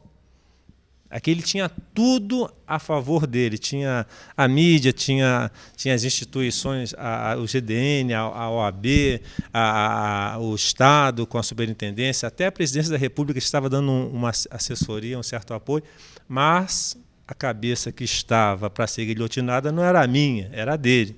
Então, ele, melhor do que ninguém, soube avaliar. Eu vou sair fora antes que me matem. E a coisa, infelizmente, caiu no vazio. Eu entendo que, independente dele querer ou não, isso deveria seguir por ser uma ação civil pública. Mas o delegado, que preside o inquérito, achou por bem arquivar. Eu acho que foi uma falha gravíssima. Então, o que acontece hoje? Acontece que essas pessoas que agrediram esses rapazes em agosto. E esses rapazes que também agrediram e quase mataram Ferrúcio, até hoje eles estão impunes. Não houve nada. Fizeram, aconteceram, e daí? Isso aí deixa uma porta escancarada para novos casos que possam vir a ocorrer aqui em Niterói. Então isso é uma coisa muito séria, muito grave. Não basta só o apoio de um vereador, ou o apoio de um delegado, ou de um superintendente. Isso daí tem que ter o respaldo e toda a movimentação da sociedade, de cada um de nós. Porque isso pode acontecer com qualquer um. Qualquer um de nós podemos ser vítimas, não só de discriminação por questão de orientação sexual, mas por questão até de cor. Ah, porque ele é nordestino, ou porque ele era índio, ou porque ele parecia um mendigo, né, como houve em Brasília há pouco tempo atrás. E a questão da prostituta. Esse caso que houve agora recentemente de um famoso jogador de futebol com um travesti, ou com 2, 3 travestis, não sei, lá no Rio, né, alguns meses atrás, vocês devem ter percebido como a mídia, de um certo modo, ridicularizou aqueles, né, rapazes e quis salvar a imagem, a pessoa daquele jogador. Sabe-se lá o que aconteceu por ali, que toda hora vinha e desmentia o fato, né, refazia o depoimento. Por quê? Porque existe, né, todo um trabalho, até midiático, para que essa situação continue do jeito que está. Essas coisas têm que ser denunciadas. Não existe nenhuma lei no Brasil, porque essa lei de competência federal que venha a tipificar a homofobia como crime. Não existe. Tenta-se, através de construções jurisprudenciais, enquadrar ou estender ou interpretar certas leis como discriminação. Então, a nossa Constituição, embora dê respaldo a isso, mas não existe lei legislativa, não existe uma lei inferior que venha digamos assim, regulamentar isso. O nosso Código Penal não contempla nenhuma lei contra a homofobia. Então, o que existe, por exemplo, a questão da homoafetividade, né, de companheiros que vivem anos, como o Leonardo falou, vêm a falecer e, às vezes, aquela pessoa ficou desamparada, não tem uma pensão, vai requerer uma pensão, não pode porque a lei não contempla, a Constituição só reconhece casamento entre homem e mulher, etc., e a pessoa não tem uma pensão. Existe pontualmente uma ou outra lei estadual que favorece esse tipo de relacionamento previdenciário ao funcionário público estadual, como aqui no estado do Rio tem o Sérgio Cabral fez o ano passado. Aqui não sei se aqui em Niterói tem, mas está sendo impugnado, entraram com uma ação, né? No município do Rio também tem o César Maia. Mas são coisas pontuais. Mas os casos que chegam até mim como advogado, eu vejo que tem um caso comigo, né, que eu estou patrocinando, em que o rapaz colocou o companheiro dele como dependente de um plano de saúde. Isso aí é uma briga feia. Eu falei com ele, olha, você não pense que nós vamos lograr êxito. Por quê? Porque não existe, primeiro, um respaldo legal.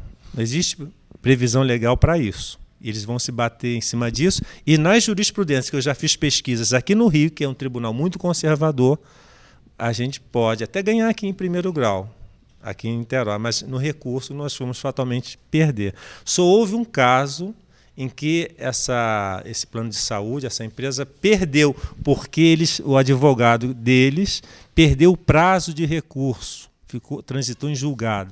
Aí eles tiveram, por obrigação, de manter o companheiro lá do autor daquele processo. Mas nesse meio eles estão agora em cima, não perdem prazo. Ah, mas ele conseguiu porque o advogado perdeu o prazo. Mas nesse caso agora reze para que ele perca o prazo também, o que vai ser meio difícil. Então são coisas que a gente briga no dia a dia, são lutas que a gente vem fazendo nos tribunais, mas que faltam assistências, faltam leis, faltam projetos lá no Congresso Nacional em Brasília, para que isso seja resolvido. A questão, por exemplo, a questão sucessória, como bem exemplificado pelo Leonardo aqui, né? Às vezes vivem anos, eu estou com um caso também no escritório, a pessoa vive anos juntos, né? Elas ou eles, e quando vem a falecer, aquele imóvel, aquele único teto que eles tiveram como residência, como lar, aí vem a família em cima, né, querendo, e consegue. O juiz dá. Ah, mas isso é um absurdo, é injusto. A única coisa que o juiz vai dar é uma indenização por aquilo que a pessoa, o companheiro ou a companheira gastou na casa, se conseguir provar com nota fiscal, se comprou cimento, comprou azulejo, comprou... E por aí vai. Vocês vejam como é que as coisas são complicadas. São difíceis. Aí eu pergunto, não é nem questão né, é uma questão de humanidade, é uma questão de cidadania. Aí não é questão de religião. Se a gente for ver até mesmo pelo lado da religião, a gente vai encontrar lá na Bíblia que Deus tem uma frase tão importante, né? Que Deus não faz acepção de pessoas. E às vezes os próprios cristãos fazem acepção de pessoas. Nós fazemos. Não é isso? Mas deixando a religião de lado, se formos ver a questão juridicamente falando, infelizmente nós não temos respaldo. E a própria cabeça dos juízes são muito fechadas ainda. Um ou outro promotor que tenha assim, uma postura mais esclarecida, nós temos alguns pareceres de procuradores da República que desenvolvem um raciocínio em cima disso daí, que joga luz em cima do problema, mas não resolve. Porque enquanto não houver lei, porque não sei se vocês sabem disso, todo nosso acervo legal ele é positivista. O que significa isso, positivista? É toda na legalidade, é letra. É letra. Se não tiver na letra, não tem. É que nem é a cultura do jogo de bicho. Não é isso? Vale o que está escrito. A nossa cultura é a cultura do jogo de bicho. Se não está na lei, acabou, babau, você não tem direito. Ah, ele me emprestou, você escreveu? Ah, não, então, meu amigo. Infelizmente, essa é a nossa mentalidade. Nossa cultura ainda é muito positivista. Nós optamos mais pelo direito do que pela justiça. Né? Às vezes a gente não sabe, né, o que é direito e o que é justiça. Mas a gente que advoga, a gente vê muita injustiça. E existem leis que são injustas. E nós temos que procurar respaldo legal para podermos resolver esses problemas que afligem a sociedade. Porque não é só um segmento que ele aflige a toda a sociedade. Isso cria um problema muito sério. Então, eu acredito que com essa reflexão de hoje, com esse debate aqui, que foi muito importante, vocês possam multiplicar, possam levar para fora, possam debater, né, nas suas casas, nas suas salas de aula, aqui na universidade, ou em qualquer lugar onde vocês frequentem, esse debate, essa ideia, né, da gente lutar por isso. E quando acontecer, quando nós percebermos que está acontecendo alguma coisa, a gente se levantar e brigar por aquilo ali. Ver uma injustiça, a gente não ter vergonha, não ter respeito humano, não ter, sabe, aquela omissão, mas porque todos nós temos essa missão, temos essa obrigação cidadã de lutarmos pelos direitos dos outros, pelo menos das pessoas que ainda não têm uma cobertura legal, que não são reconhecidas legalmente por uma questão injusta, pela visão preconceituosa da sociedade. Infelizmente, né, no Brasil, ainda hoje vigora essa mentalidade machista, essa mentalidade preconceituosa, né, essa mentalidade, digamos assim, que destrói essa boa convivência que o brasileiro deveria ter como um povo, né, amigo. Esses dias mesmo, lendo na internet, eu fiquei assim meio estarrecido em saber que na Bahia é onde reside o maior número de agressões às pessoas homossexuais. Eu falei, mas logo na Bahia? Né? Mas é engraçado, eu já vi casos de pessoas negras, né, que são vítimas também de preconceito, tendo uma postura preconceituosa em relação ao homossexual. Engraçado, né? Isso acontece muito. Isso são coisas que a gente nos fica questionando. Por quê? Né? E não é só questão da homossexualidade, outras coisas também, em relação ao nordestino, em relação ao pobre, em relação as pessoas, né, carentes, as pessoas desprovidas de qualquer tipo de auxílio. A gente tem que ter essa postura de mudar isso, né? Eu, como advogado, como, digamos assim, pugnador, lutador pela sociedade, eu tenho que procurar transformar essa sociedade que tem que mudar. E ela só muda se cada um de nós formos vetor de mudança. Porque todos nós configuramos a sociedade, né? Todos nós fazemos parte dela, como se fosse uma célula, né? Cada um de nós, um corpo, cada um de nós somos uma célula que compõe essa sociedade e que tem que transformá-la. A nossa luta é complicada, é difícil, né? Não é uma coisa assim. Quando a gente tem um passo que a gente consegue vencer, é uma festa, né? Mas a gente sabe que é uma batalha que se venceu, não se venceu a guerra ainda. Então, eu espero que, se alguém tivesse alguma pergunta, alguma coisa em relação a isso, né? Ok, obrigado.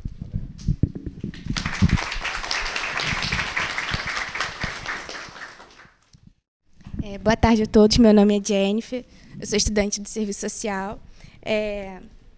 Eu gostaria de saber se o movimento GLBT faz articulação também com outros movimentos sociais, assim, com os trabalhadores, enfim. E também gostaria de saber, assim, que no Sul já é comum adoção por casais homossexuais, assim, como é que está mais ou menos a situação aqui no Rio. E também eu gostaria de saber se não tem assim, previsão de ter uma delegacia própria para atender o movimento. Eu queria saber também se... Só a última. Eu gostaria de saber se na Constituição, assim, como tem abertura... Eu sou leiga, assim, em direito, mas, assim, como tem abertura para o Estatuto do Idoso, da criança e tal, assim, se não tem também abertura para um Estatuto GLBT. Só isso. Oi, meu nome é Ana Paula. Eu queria saber do senhor se o senhor tem acompanhado a questão da criação da lei da homofobia a nível nacional, né? E essa lei está sendo acusada de afetar a liberdade de expressão. Aí eu queria saber da Graziela, como é que o movimento responde a essa questão? Obrigada. Meu nome é Rosana, eu faço educação física aqui na UF e eu acho que ela acabou fazendo a minha pergunta, né?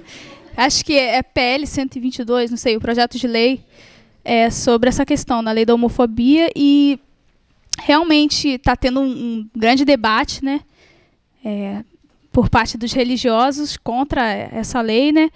E realmente eu sei pouco sobre o assunto, mas eu queria saber até onde vai isso, essa questão da expressão da religião e a homofobia, né? Crer na homossexualidade como pecado é homofobia? Realmente eu não... Então, só isso. Jennifer, antes de qualquer coisa, eu queria te convidar para compor o Grupo Diversidade Niterói. Tá? Esses questionamentos foram muito bons, assim.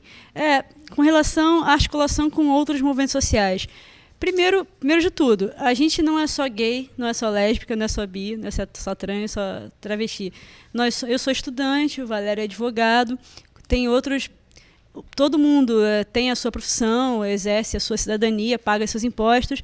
Daí, realmente, a importância da gente combater o preconceito em outras áreas. Aqui em Niterói, a gente tem um importante vínculo de parceria com os estudantes, né, com o movimento de mulheres também. A gente conseguiu uma abertura dentro do movimento feminista de Niterói, que realmente era um círculozinho meio preconceituoso. Algumas diziam, inclusive, que lésbica não era mulher. Sabe, foi uma coisa incrível. Estivemos presentes em algumas conferências importantes, como foi a Conferência de Educação, Municipal de Educação, a Conferência Municipal de Direitos Humanos. Houveram alguns problemas políticos aqui na cidade, ela não aconteceu aqui na nossa macro-região. Com o movimento de saúde também, tem aqui a Denise do movimento... Cadê a Denise? Do Programa Municipal da STAD, que é importantíssimo também. Essa luta está engajada em todos os níveis para promover a promoção do bem-estar das pessoas. Dentro do esporte também, a gente tem projeto esportivo que a gente consegue conjugar com outras entidades e tal, fazer um link bacana. e com movimento de juventude, movimento, a gente está agora querendo também atingir tanto a galera de juventude, a galera GLBT de juventude, quanto a galera GLBT que tem 50, 60, 70 anos, que está, não estou dizendo que chega ao fim da vida, porque isso aí também a gente nunca sabe o dia de amanhã. Eu acho que é muito errado a gente falar uma coisa dessas. Mas essa galera que viveu bastante, tem muito a acrescentar, sobreviveu e tem muita história para contar, né? Tal. Com relação à adoção, realmente no Sul, acho que em São Paulo, dois homens conseguiram adotar uma criança e ontem, pô, isso é importante estar sempre linkado. Eu li na internet hoje, eu não li a reportagem, mas li a chamada. Certo. Um casal de lésbicas em Tocantins conseguiu adoção ontem, se não me engano. Mais uma, entendeu? Isso é uma batalha difícil, porque na lei que a gente está tentando, que foi realmente readaptada, que foi parceria civil registrada, não consta esse item com relação à adoção. Mas um casal de São Paulo conseguiu adotar uma criança e colocar os dois nomes como paternidade dupla na certidão de nascimento. Aqui em Niterói tem um casal que também está adotando uma criança, só que eles preferiram um caminho mais fácil, porque eles queriam logo filho, então somente um deles está adotando essa criança. Mas acho que a assistente social que está analisando o caso sabe que eles são homossexuais e tal, e parece que não haverá nenhum problema para isso. E no Sul, com relação à legislação específica para isso, eu acho que não existe. Não existe. Existe são jurisprudências, né? Tal. E a mesma jurisprudência, eu acho que não é a mesma, perdão, que não existe mesmo, que concedeu a guarda do filho da Cássia Eller, né, para a companheira, né? Porque foi visto, né, que ela realmente era mãe do menino, né, era companheira da Cássia Eller, cuidava do garoto, não tinha como o filho, de repente, que viveu anos e anos com aquela família, ser retirado daquela família para ser criado pelos avós. Né? Com relação à delegacia, a delegacia específica para a população LGBT, eu acho que esse assunto ainda está sendo muito discutido. Ainda não tem previsão. Em alguns lugares existe, em outros lugares não existem os centros de referência, onde você pode procurar ajuda. Inclusive, em Niterói, tem previsão para ter um centro de referência também. Né? Tem que passar por algumas questões burocráticas e tal, de repasse de dinheiro do Ministério da Justiça, de direitos da Secretaria Nacional de Direitos Humanos, mas ainda é discutido porque alguns são contra, outros são a favor. Né? Eu não tenho ainda uma opinião formada sobre isso, eu acho que eu ainda preciso discutir. Alguns dizem que isso aumenta o preconceito, outros dizem que não, porque é como uma situação emergencial. Essas pessoas precisam ser atendidas e não há tempo hábil ainda para sensibilizar os gestores de segurança pública para isso. Eu acho que isso é importante. Enfim, acho que está mais ou menos respondido. Agora, da Rosana e tal, com relação à liberdade de expressão. Olha, uma das maiores batalhas que a gente trava, assim, não é com relação à religião, é com relação ao fundamentalismo religioso. Porque se você tem a sua religião, mas respeita os direitos de outras pessoas, tudo bem, sabe? Minha irmã mesmo falou, eu acho que você vai queimar no inferno, mas eu te amo, sabe? Ela é evangélica, assim, ferrenha, sabe? Mas me respeita, nunca, assim, me discriminou de qualquer forma, sabe? Ela vive a fé dela, só que você, dentro daquela sua igreja, fazer coisas que são ilegais, é ilegal tentar curar homossexuais. Isso é ilegal, entendeu? Tem, inclusive, uma psicóloga cristã, entendeu, que a gente está com processo. Através do Conselho Regional de Psicologia. Nós colocamos o processo em cima dela, porque ela está com uma clínica para curar homossexuais. Gente, isso não é doença. Pelo amor de Deus. Oi? Com apoio político e religioso. Então, o que eu acho, assim... O Estado deveria ser laico, né? Deveria ser, realmente não é, sabe? Então, algumas pessoas realmente se aproveitam disso para eleger seus representantes, para angariar voto também, sabe? Isso aí é uma das razões. E, sinceramente, quando surgiu esse projeto de lei, né, os primeiros a fazerem chacota foram os humoristas. Eles falaram o seguinte, a gente já não pode fazer piada de negro, não vai poder fazer de viado também. Entendeu? Eu acho o seguinte, desde o momento que a sua liberdade de expressão, entendeu, está ofendendo, está atingindo, está agredindo uma pessoa, sabe? Isso não é liberdade de expressão, isso é irresponsabilidade de expressão, sabe? Essa é a minha opinião, entendeu? Eu acho que, sim, se eles acham que isso é errado, segundo a religião deles e tal, eles podem pregar isso de alguma forma, ou então, por mim, nem pregava, sabe? Mas já que a gente tem que respeitar as religiões. Isso é fato, né? Eu não tenho religião, praticamente, mas eu acho que isso, de alguma forma, é bom para as pessoas, né? Você ter fé em alguma coisa e tal. Só que você direcionar isso para fazer coisas ruins, porque muita gente se inspira nisso, nesse tipo de coisa, sabe, para fazer maldade por aí, gente. Isso é verdade, para tacar a Bíblia na cabeça dos outros, para incitar as pessoas ao ódio, sabe? Mesma coisa acontece não com a religião, como o próprio nazismo foi assim, entendeu? O Holocausto foi feito dessa forma.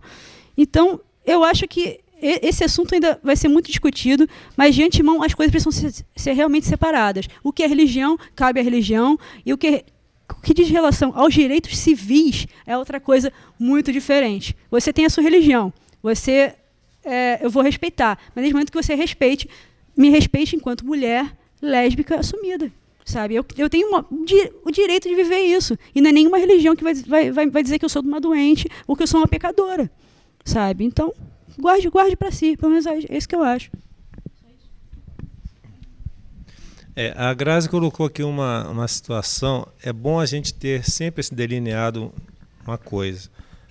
Estado laico é uma coisa e Estado ateu é outra coisa. Geralmente as pessoas misturam, né? Qual a diferença? Estado laico é a ausência de influência de segmento religioso.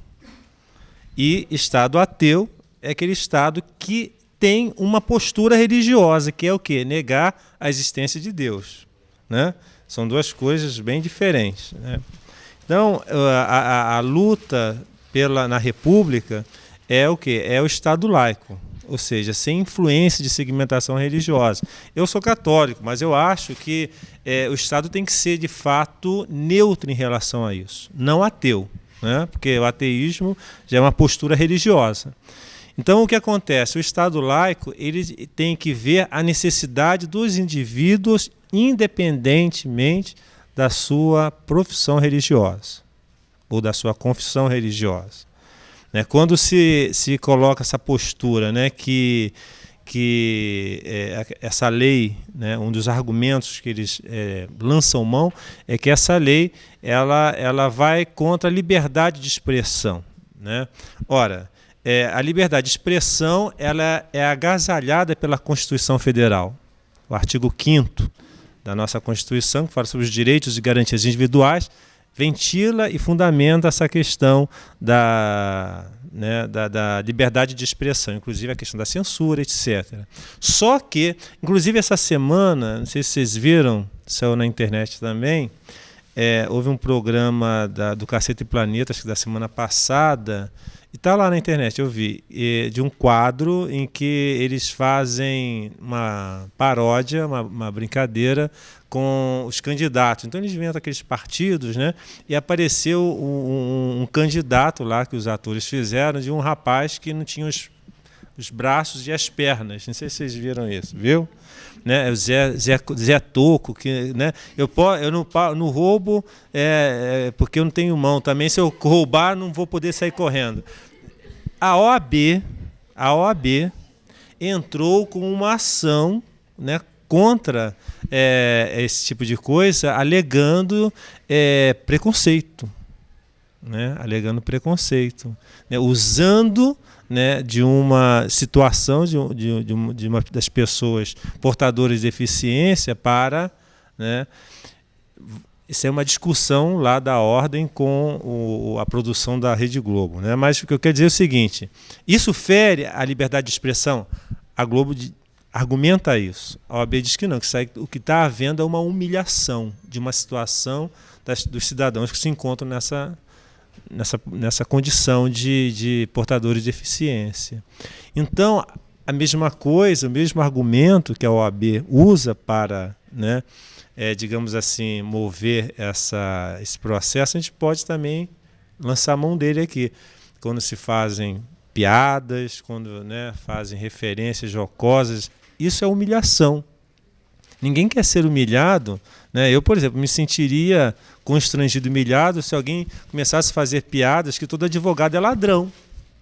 Ora, eu não sou ladrão, né? Pode ser que exista, Pode ser, como existe também médico que seja açougueiro, não sei, né?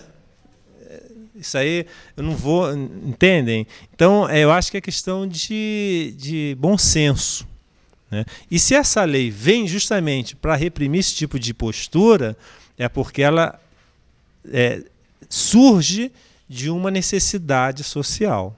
Porque, de fato, se a gente for ver, quem assiste aqueles programas da Record mesmo, né? Aquele do Tom, né? Do Tom, não tem um programa do Tom Cavalcante, né? Que tem aquela tropa de elite lá, não sei como é que é. Oi? Bofe de elite.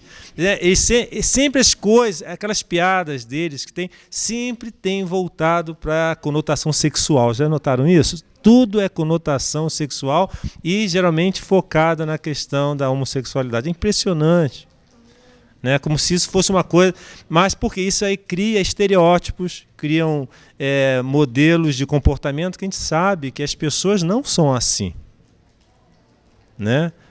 As piadas de negros, por exemplo, acabaram, ainda existem essas piadas em alguns lugares, alguns meios ainda, na surdina tem uma piada assim, as pessoas... Mas por quê? Porque existe uma lei, a questão do positivismo, que eu tinha falado há pouco, tudo se resume nisso daí. Então, nós temos que ter esse senso crítico, né? Ter essa ideia de que essa lei, de fato, ela virá para regular esse desequilíbrio social, né? Eu acho que isso é importante. Agora, em relação, só para concluir, a questão de legislação que venha a dar respaldo a essa questão da adoção, não existe, né? Não existe, também não há nada que impeça, né? Não é explícita. Isso é uma questão de entendimento e de interpretação da lei. E nós sabemos que a interpretação é uma das fontes da lei, né? Do Estatuto da Criança, do Adolescente. Olha, eu pessoalmente, eu acho o seguinte, que todo cidadão é cidadão porque paga imposto. Entendeu? Porque vota. O voto de um branco é o mesmo voto de um negro, de um amarelo, de um azul, de um verde. Entendeu? O mesmo voto que o general vota é o mesmo peso que o varredor de rua também. Eu acho que quando começa a fazer muita legislação assim, aí você acaba pecando por excesso. Entende? Então eu acho, na minha opinião, até hoje ninguém me convenceu ao contrário. No dia que me convenceu, eu posso até também pensar de outra forma, mas eu acho que o estatuto, assim como existe do idoso, é uma coisa necessária, é um fato necessário. A questão da criança, né? Até essa questão do estatuto da criança e do adolescente, é a lei mais moderna do mundo, de país desenvolvido. Sim, aí vem a outra história, né? Eu acho que essa lei, se ela é uma das mais avançadas do mundo, deveria ser aplicada em países mais avançados do mundo. No nosso caso, não é. Na nossa realidade, é como você querer calçar um sapato, meu número é 43, eu vou botar 50. Eu vou, nos dois primeiros passos, eu vou cair, né? É o que está acontecendo com o Brasil. Às vezes quer se adaptar a certas realidades lá de fora para cá que não são, digamos assim, não houve uma construção em cima disso, não houve uma adaptação. São coisas, digamos, totalmente desajustadas, o que gera desequilíbrio. Essa discussão do menor, da menoridade penal, isso, entendeu? Isso cria conflito, né? Porque outros países têm outras caminhadas diferentes. É questão histórica. Quer ver uma coisa? A questão histórica. O Brasil, né, por uma questão histórica, vocês sabem que desde a nossa colonização no século XVI, nós viemos sob o regime de padroado. Vocês sabem o que é isso, não sabem? A gente estuda isso no 2º grau. O padroado foi um contrato da igreja com a monarquia portuguesa, que quando os religiosos vieram para o Brasil, eles tinham o poder, né, de identificar o poder da igreja com o poder civil. Eles vieram como agentes mesmo do Estado.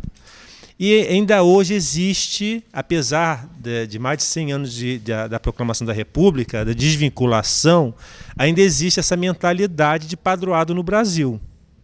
Que não só a Igreja Católica ainda tem isso, mas outras igrejas também embarcaram na mesma ideia. Né? Todo mundo quer ter uma espécie de padroado ainda, uma tutela da igreja ou da religião no Estado. Isso é cultural nosso. Isso é muito cultural nosso. Então nós temos que estudar isso daí, rever, repensar essa questão, porque isso está quase que na nossa veia, né? Nós somos assim.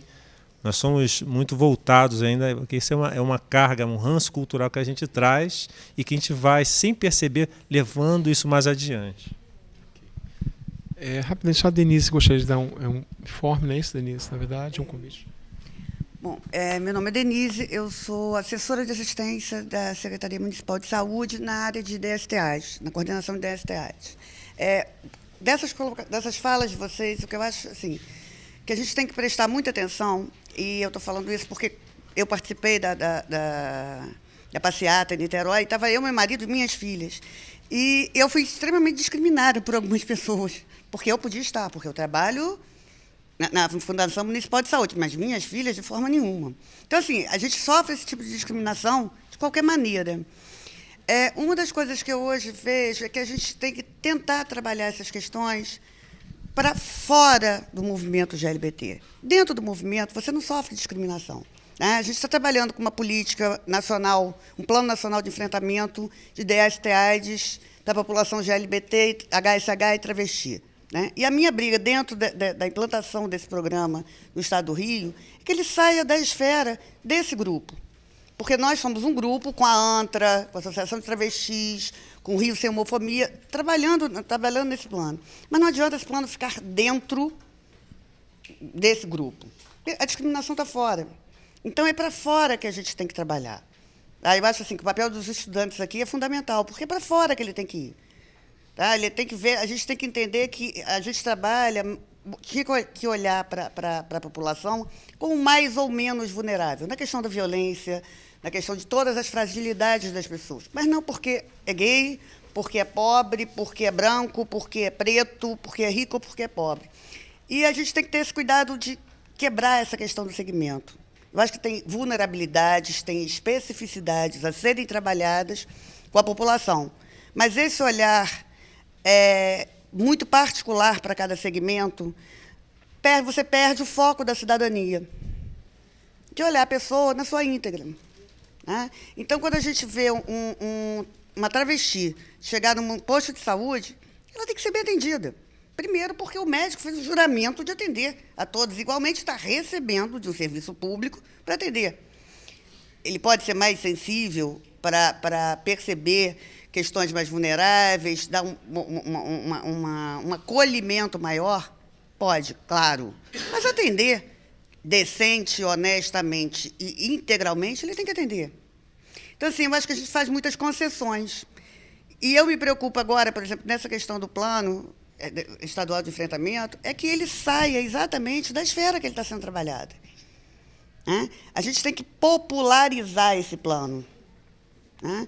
E você mais rápido ainda, em função disso, a gente está tentando trabalhar, colocar a existência desses planos, a existência dessa política dentro das passeatas, porque é o espaço das pessoas tomarem conhecimento dos seus direitos. Então, assim, eu acho que a gente tem que aproveitar essas oportunidades para quebrar a questão da discriminação para fora da passeata, para fora dos movimentos, para fora, porque a discriminação está fora, não está dentro. Né?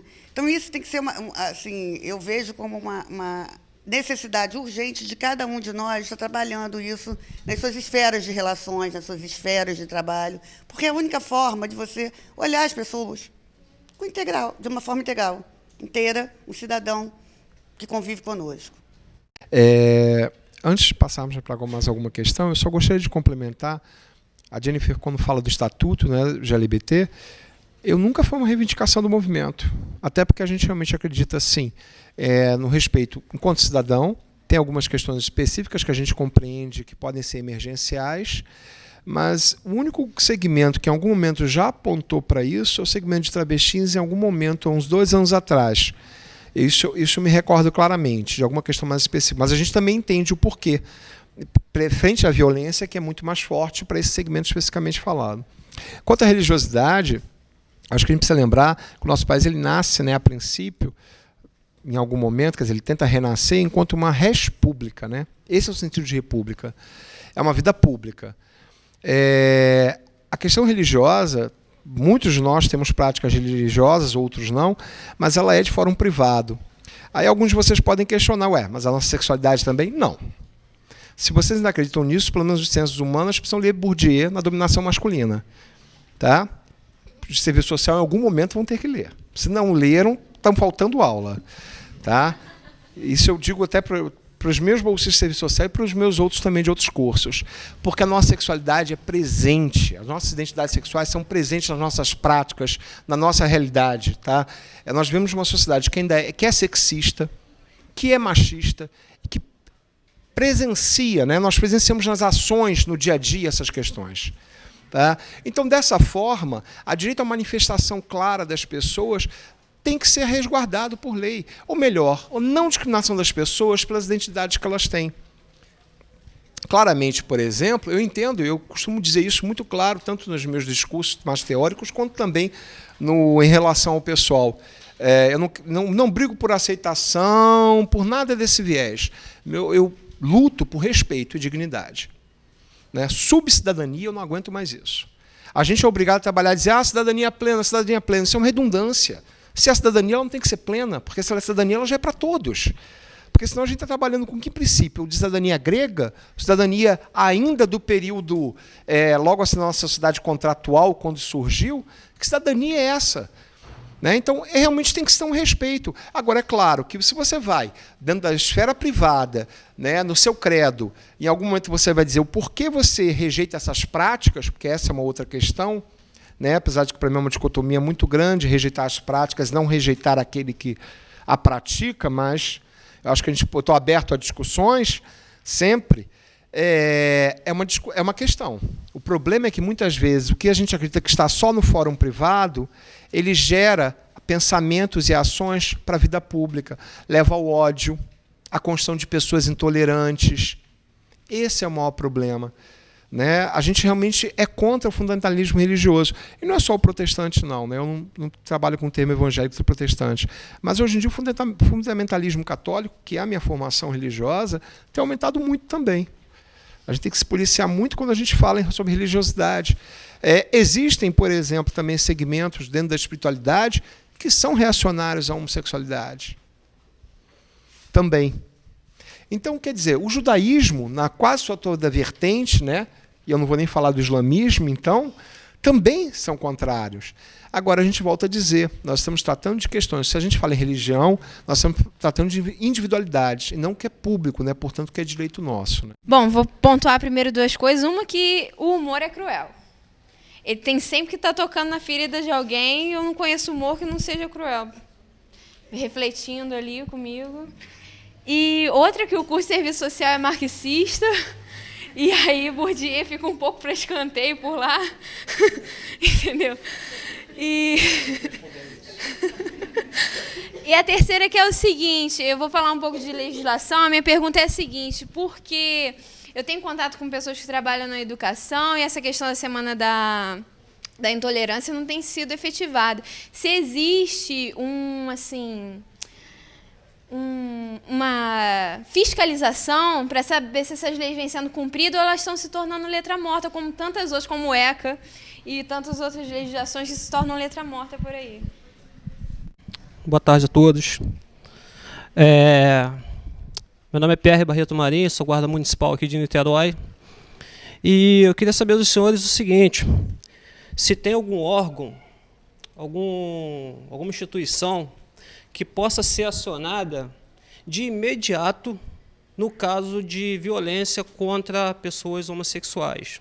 Por que eu estou fazendo essa pergunta? Em 2005, acho que não está funcionando aqui.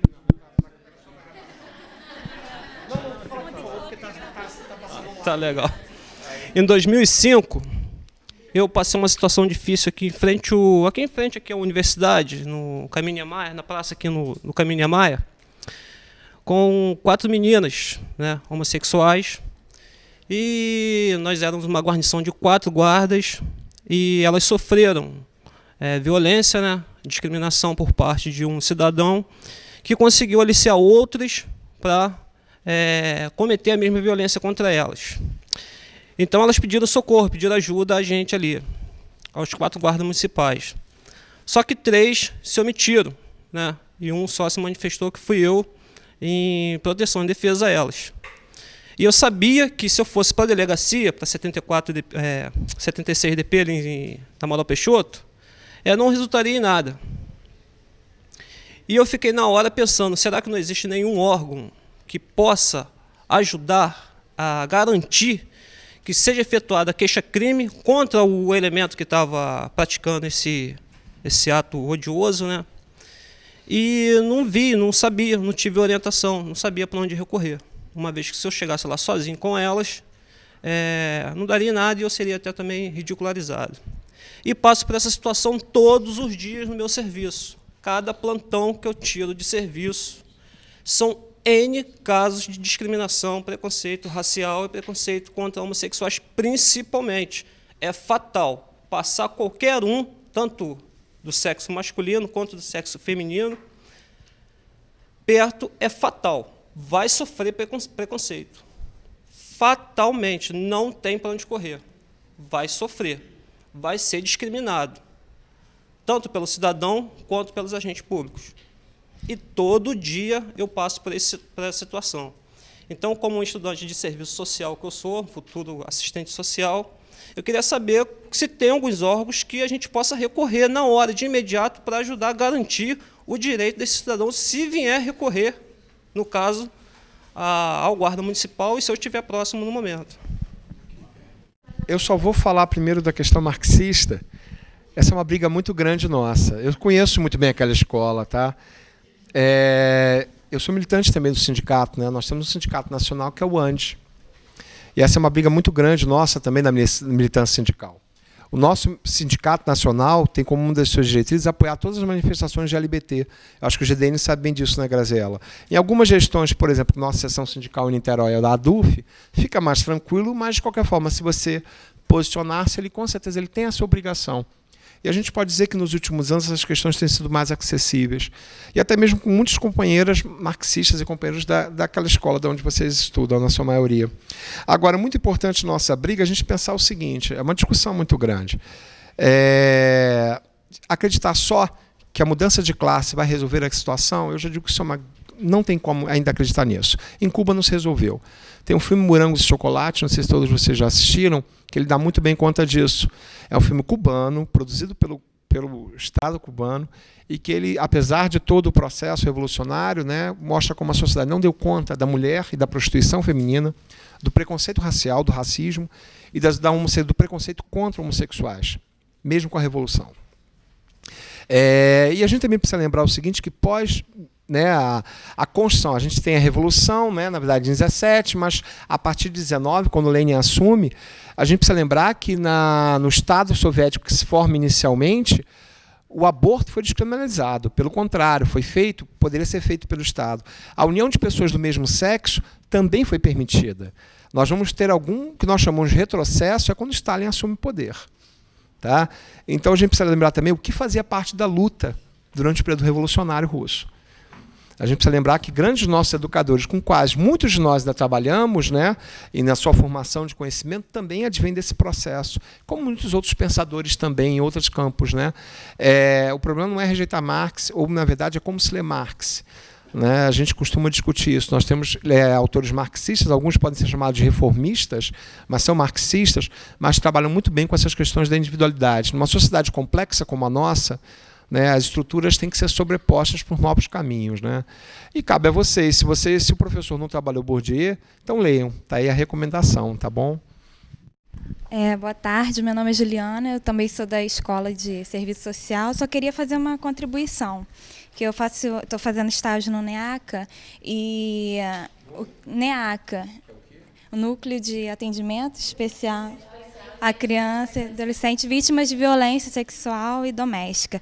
E lá, em uma de nossas discussões, o que foi discutido foi sobre o estatuto. Existe o estatuto da criança, se teria um estatuto para a mulher. Pegando no caso da mulher, né, como criança, adolescente, a mulher em geral. E o que se é discutido é que a criança, ela é inimputável. Então, perante a lei, ela não pode, se ela sofreu alguma violação de seus direitos, ela não pode, né, responder por si só. Ela não tem essa capacidade. Já a mulher tem. E eu acho que isso também reflete nos direitos das pessoas que são homossexuais, porque ela, antes de tudo, é um cidadão, então ela tem essa consciência, ela pode responder por si só. Então, o que se tem que ter são leis afirmativas que realmente garantam esses direitos, né? Só essa contribuição. Primeiro, eu queria agradecer pela aula de História, professor Sérgio Abud. Quando eu crescer, eu quero ser que nem o senhor. Outra coisa, assim, só queria fazer um comentário assim, com relação a alguma coisa que a Denise disse, só que a gente realmente deva levar para fora. Eu concordo, só que a gente realmente precisa, não antes, porque esse é um processo que já acontece, a gente consegue levar as especificidades do movimento para fora. Só que a gente precisa se construir enquanto movimento forte e sólido. É a mesma coisa, enquanto houver o preconceito dentro do próprio movimento, como você disse que foi discriminado lá, eu acredito que deva ter sido por essa questão, a gente vai levar o quê para fora? Vamos contribuir, isso eu peço também a sua ajuda, para a gente levantar essa questão e falar por que a companheira Denise, heterossexual, mãe de 2 crianças, foi discriminada em cima do trio elétrico da parada. Qual foi o motivo disso? Sabe? Vamos debater, vamos construir, e é uma colaboração muito válida, sabe? Eu acho isso altamente importante para nós que somos do movimento, ter essa colaboração. Com relação à fiscalização das leis, alguém perguntou se existe fiscalização dessas leis. Bem, primeiro queria dizer que essas leis são novas. Essas leis foram aprovadas ano passado.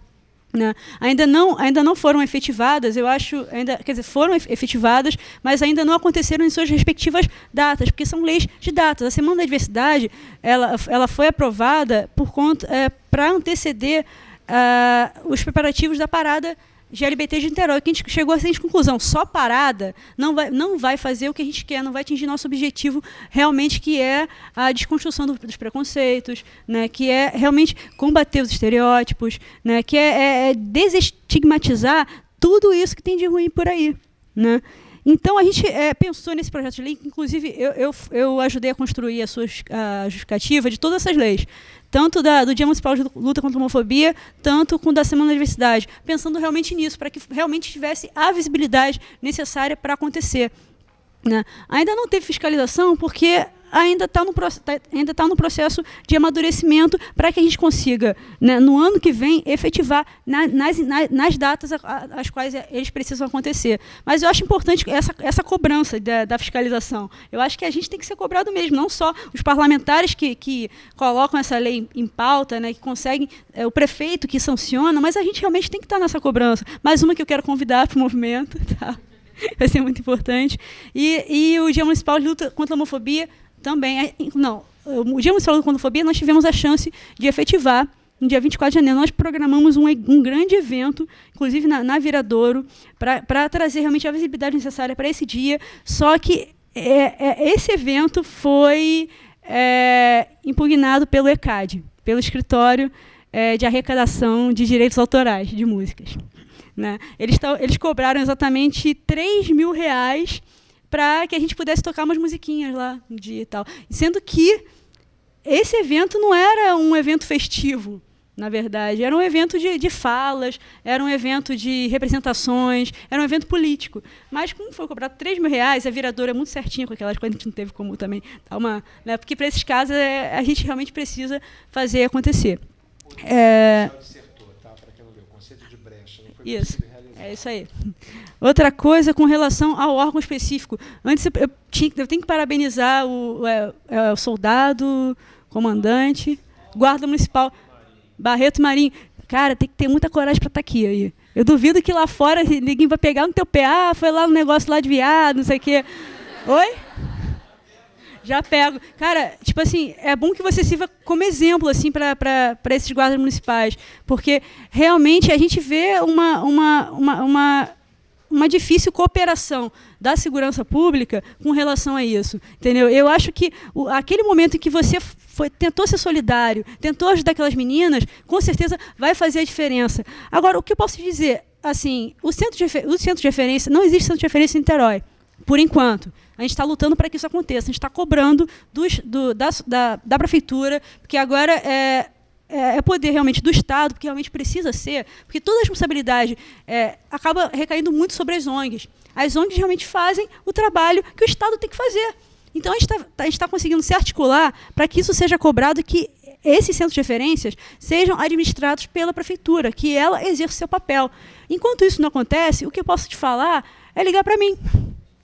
É ligar para o GDN. Gente, o que eu recebo de ligação, de madrugada, de meninas, assim, fui expulsa de casa. Sério, não é brincadeira, não. Olha só, acabei de sofrer uma agressão de madrugada, eu acordo, onde é que você está? Delegacia, tá, vamos lá, entendeu? Vamos atender. E para o doutor Valério, nós somos os órgãos vivos aqui, entendeu? Como todo mundo pode notar, nós temos alguns telefones das pessoas, vocês podem notar, tem um que é o 3021, 5344, que está aqui no meu bolso, inclusive. Calma. Eu esqueci de fazer um piloto para esse tipo de quadro. Tem 3021, 5344. É um telefone que está aqui no meu bolso, inclusive, anda comigo, entendeu? Que é um móvelzinho que a gente tem para esse tipo de emergência. Tem os celulares, né? Que é o 8865, 5445. Calma. Vou colocar. Simultaneamente, ficou difícil. Vamos lá. 3021 5344. 8865 5445. 8351 5445. Tem da minha casa também, que eu dou mesmo para todo mundo, já virou o telefone do GDN mesmo. 8351 5445. Isso, só o iniciozinho que muda. E tem o da minha casa, que é o 2620 4780. Pode ligar a qualquer hora, que a gente está aí para isso mesmo. A gente está aí para ajudar. E quem quiser procurar por e-mail, é o gdn@gdn.org.br. Entendeu? A gente tem que ir para a delegacia mesmo. Não existe um outro órgão que as pessoas possam registrar alguma denúncia. Tem que ser a delegacia. Não tem outro jeito. Entendeu? Então, o que a gente pode fazer? Exatamente. Existe um grupo que vai dar um suporte necessário. A gente tem uma assistência psicológica, a gente tem assistência jurídica aqui com o doutor Valério, gente que trabalha voluntariamente para ajudar as pessoas. Isso é mais importante de falar. Outra coisa, falei tudo direitinho? Todo mundo está certo? Tá. Outra coisa com relação aos estatutos. Eu acho realmente importante que existam políticas afirmativas. Quem falou do estatuto? Quem? Que realmente existam políticas afirmativas para tratar disso. Eu acho que tem que ter, por mais que a gente só precise mudar algumas coisinhas na Constituição, né, ampliar, às vezes uma palavrinha na Constituição pode fazer a diferença, os estatutos são importantes. Né? E, inclusive, existe um projeto de lei na nossa cidade do Estatuto da Mulher. O autor dessa lei era o rapazinho que estava sentado aqui do meu lado, era o Léo.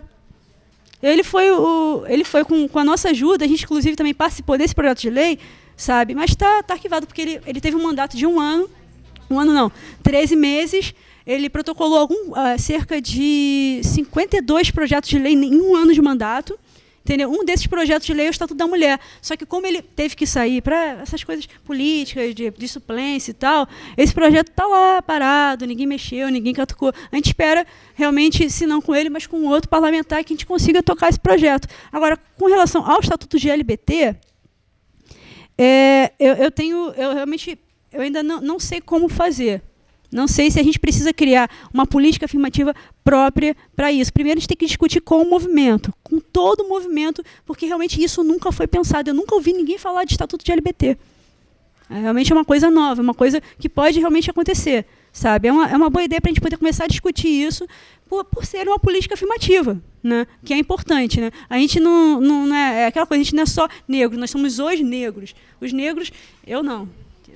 Assim, nós somos os negros que têm um passado histórico de luta, entendeu? De discriminação, e mesma coisa com os gays, assim, entendeu? Tanto é que quando eu me identifico, eu falo, eu sou Graziela, lésbica, mulher, estudante e tal, porque tem que vir na frente por uma questão de afirmação mesmo, de luta. A gente tem que ter orgulho do que a gente é. Eu sou uma pessoa que tem que botar minha cara todo dia, tapa, dizer o que eu sou, com quem que eu durmo, com quem que eu amo, para poder lutar pelos direitos das pessoas. É o meu trabalho, eu tenho que fazer isso, sabe? Eu quero fazer isso, entendeu? Isso aí vai depender de cada um também. Se alguém quiser se juntar a nós, pode vir com... Eu acho que eu esqueci mais alguma coisa? Não. Então tá, valeu. Em relação à questão, como o guarda falou, né? Inclusive a gente é meio preconceituoso. Quando ele entrou aqui eu pensei, vai baixar o pau no pessoal. É um preconceito que a gente tem, né? Em relação também eu quando estudava aqui na UF, fiz direito aqui, a gente falava assim, você quer casar, vai fazer o curso de assistência social que só tem moça, né? Era assim, né? Na época. Hoje eu não sei, né? Mas... Então, preconceito, né? Então, é o seguinte, a OAB também ela tem um serviço permanente da Comissão dos Direitos Humanos, né? A Ordem dos Advogados, ela tem. Eu não tenho aqui o número do telefone, mas é fácil, vocês entrem no site da OAB, né? De Niterói, vocês vão no Google, vai lá, OAB Niterói, vai dar o site, vocês entram, e vocês vão encontrar lá a Comissão de Direitos Humanos. Tem os telefones dos delegados da OAB, são advogados que estão 24 horas por dia à disposição de qualquer tipo de perseguição, de infração, qualquer coisa, né? Das prerrogativas dos direitos humanos. De qualquer forma, eu gostaria, né, de agradecer muito mesmo pela presença de todos vocês que resistiram aqui, todos e todas presentes, né? A maioria são alunos nossos da universidade. Eu considero que esses eventos nossos são muito importantes por conta disso. Eu gostaria de agradecer a presença, né, da companheira Denise, que esteve conosco aqui, que é uma companheira de luta dentro da nossa área de saúde e educação, briga já muito, né, conosco numa luta de muitos anos nesse município, e não só nesse município, mas, na verdade, em toda a nossa esfera. Agradecer a presença da professora Norma Éboli, que também é uma das professoras envolvidas nesse nosso programa da Rede de Direitos Humanos, da Faculdade de Educação. O professor Paulo César estava aqui presente representando o Programa Oficina do Saber, que é coordenado pelo professor José Newton, que também é o nosso coordenador desse programa, que sem, na verdade, o suporte logístico do Oficina do Saber não teria sido possível a realização deste evento, que na verdade se iniciou ontem formalmente, mas as mesas se iniciam hoje. Então, quer dizer, agradecer também, é claro, não poder deixar de ser, né, a presença do Leonardo, que já esteve conosco presente, da Graziela Cupelo, eu gostaria de uma salva de palmas.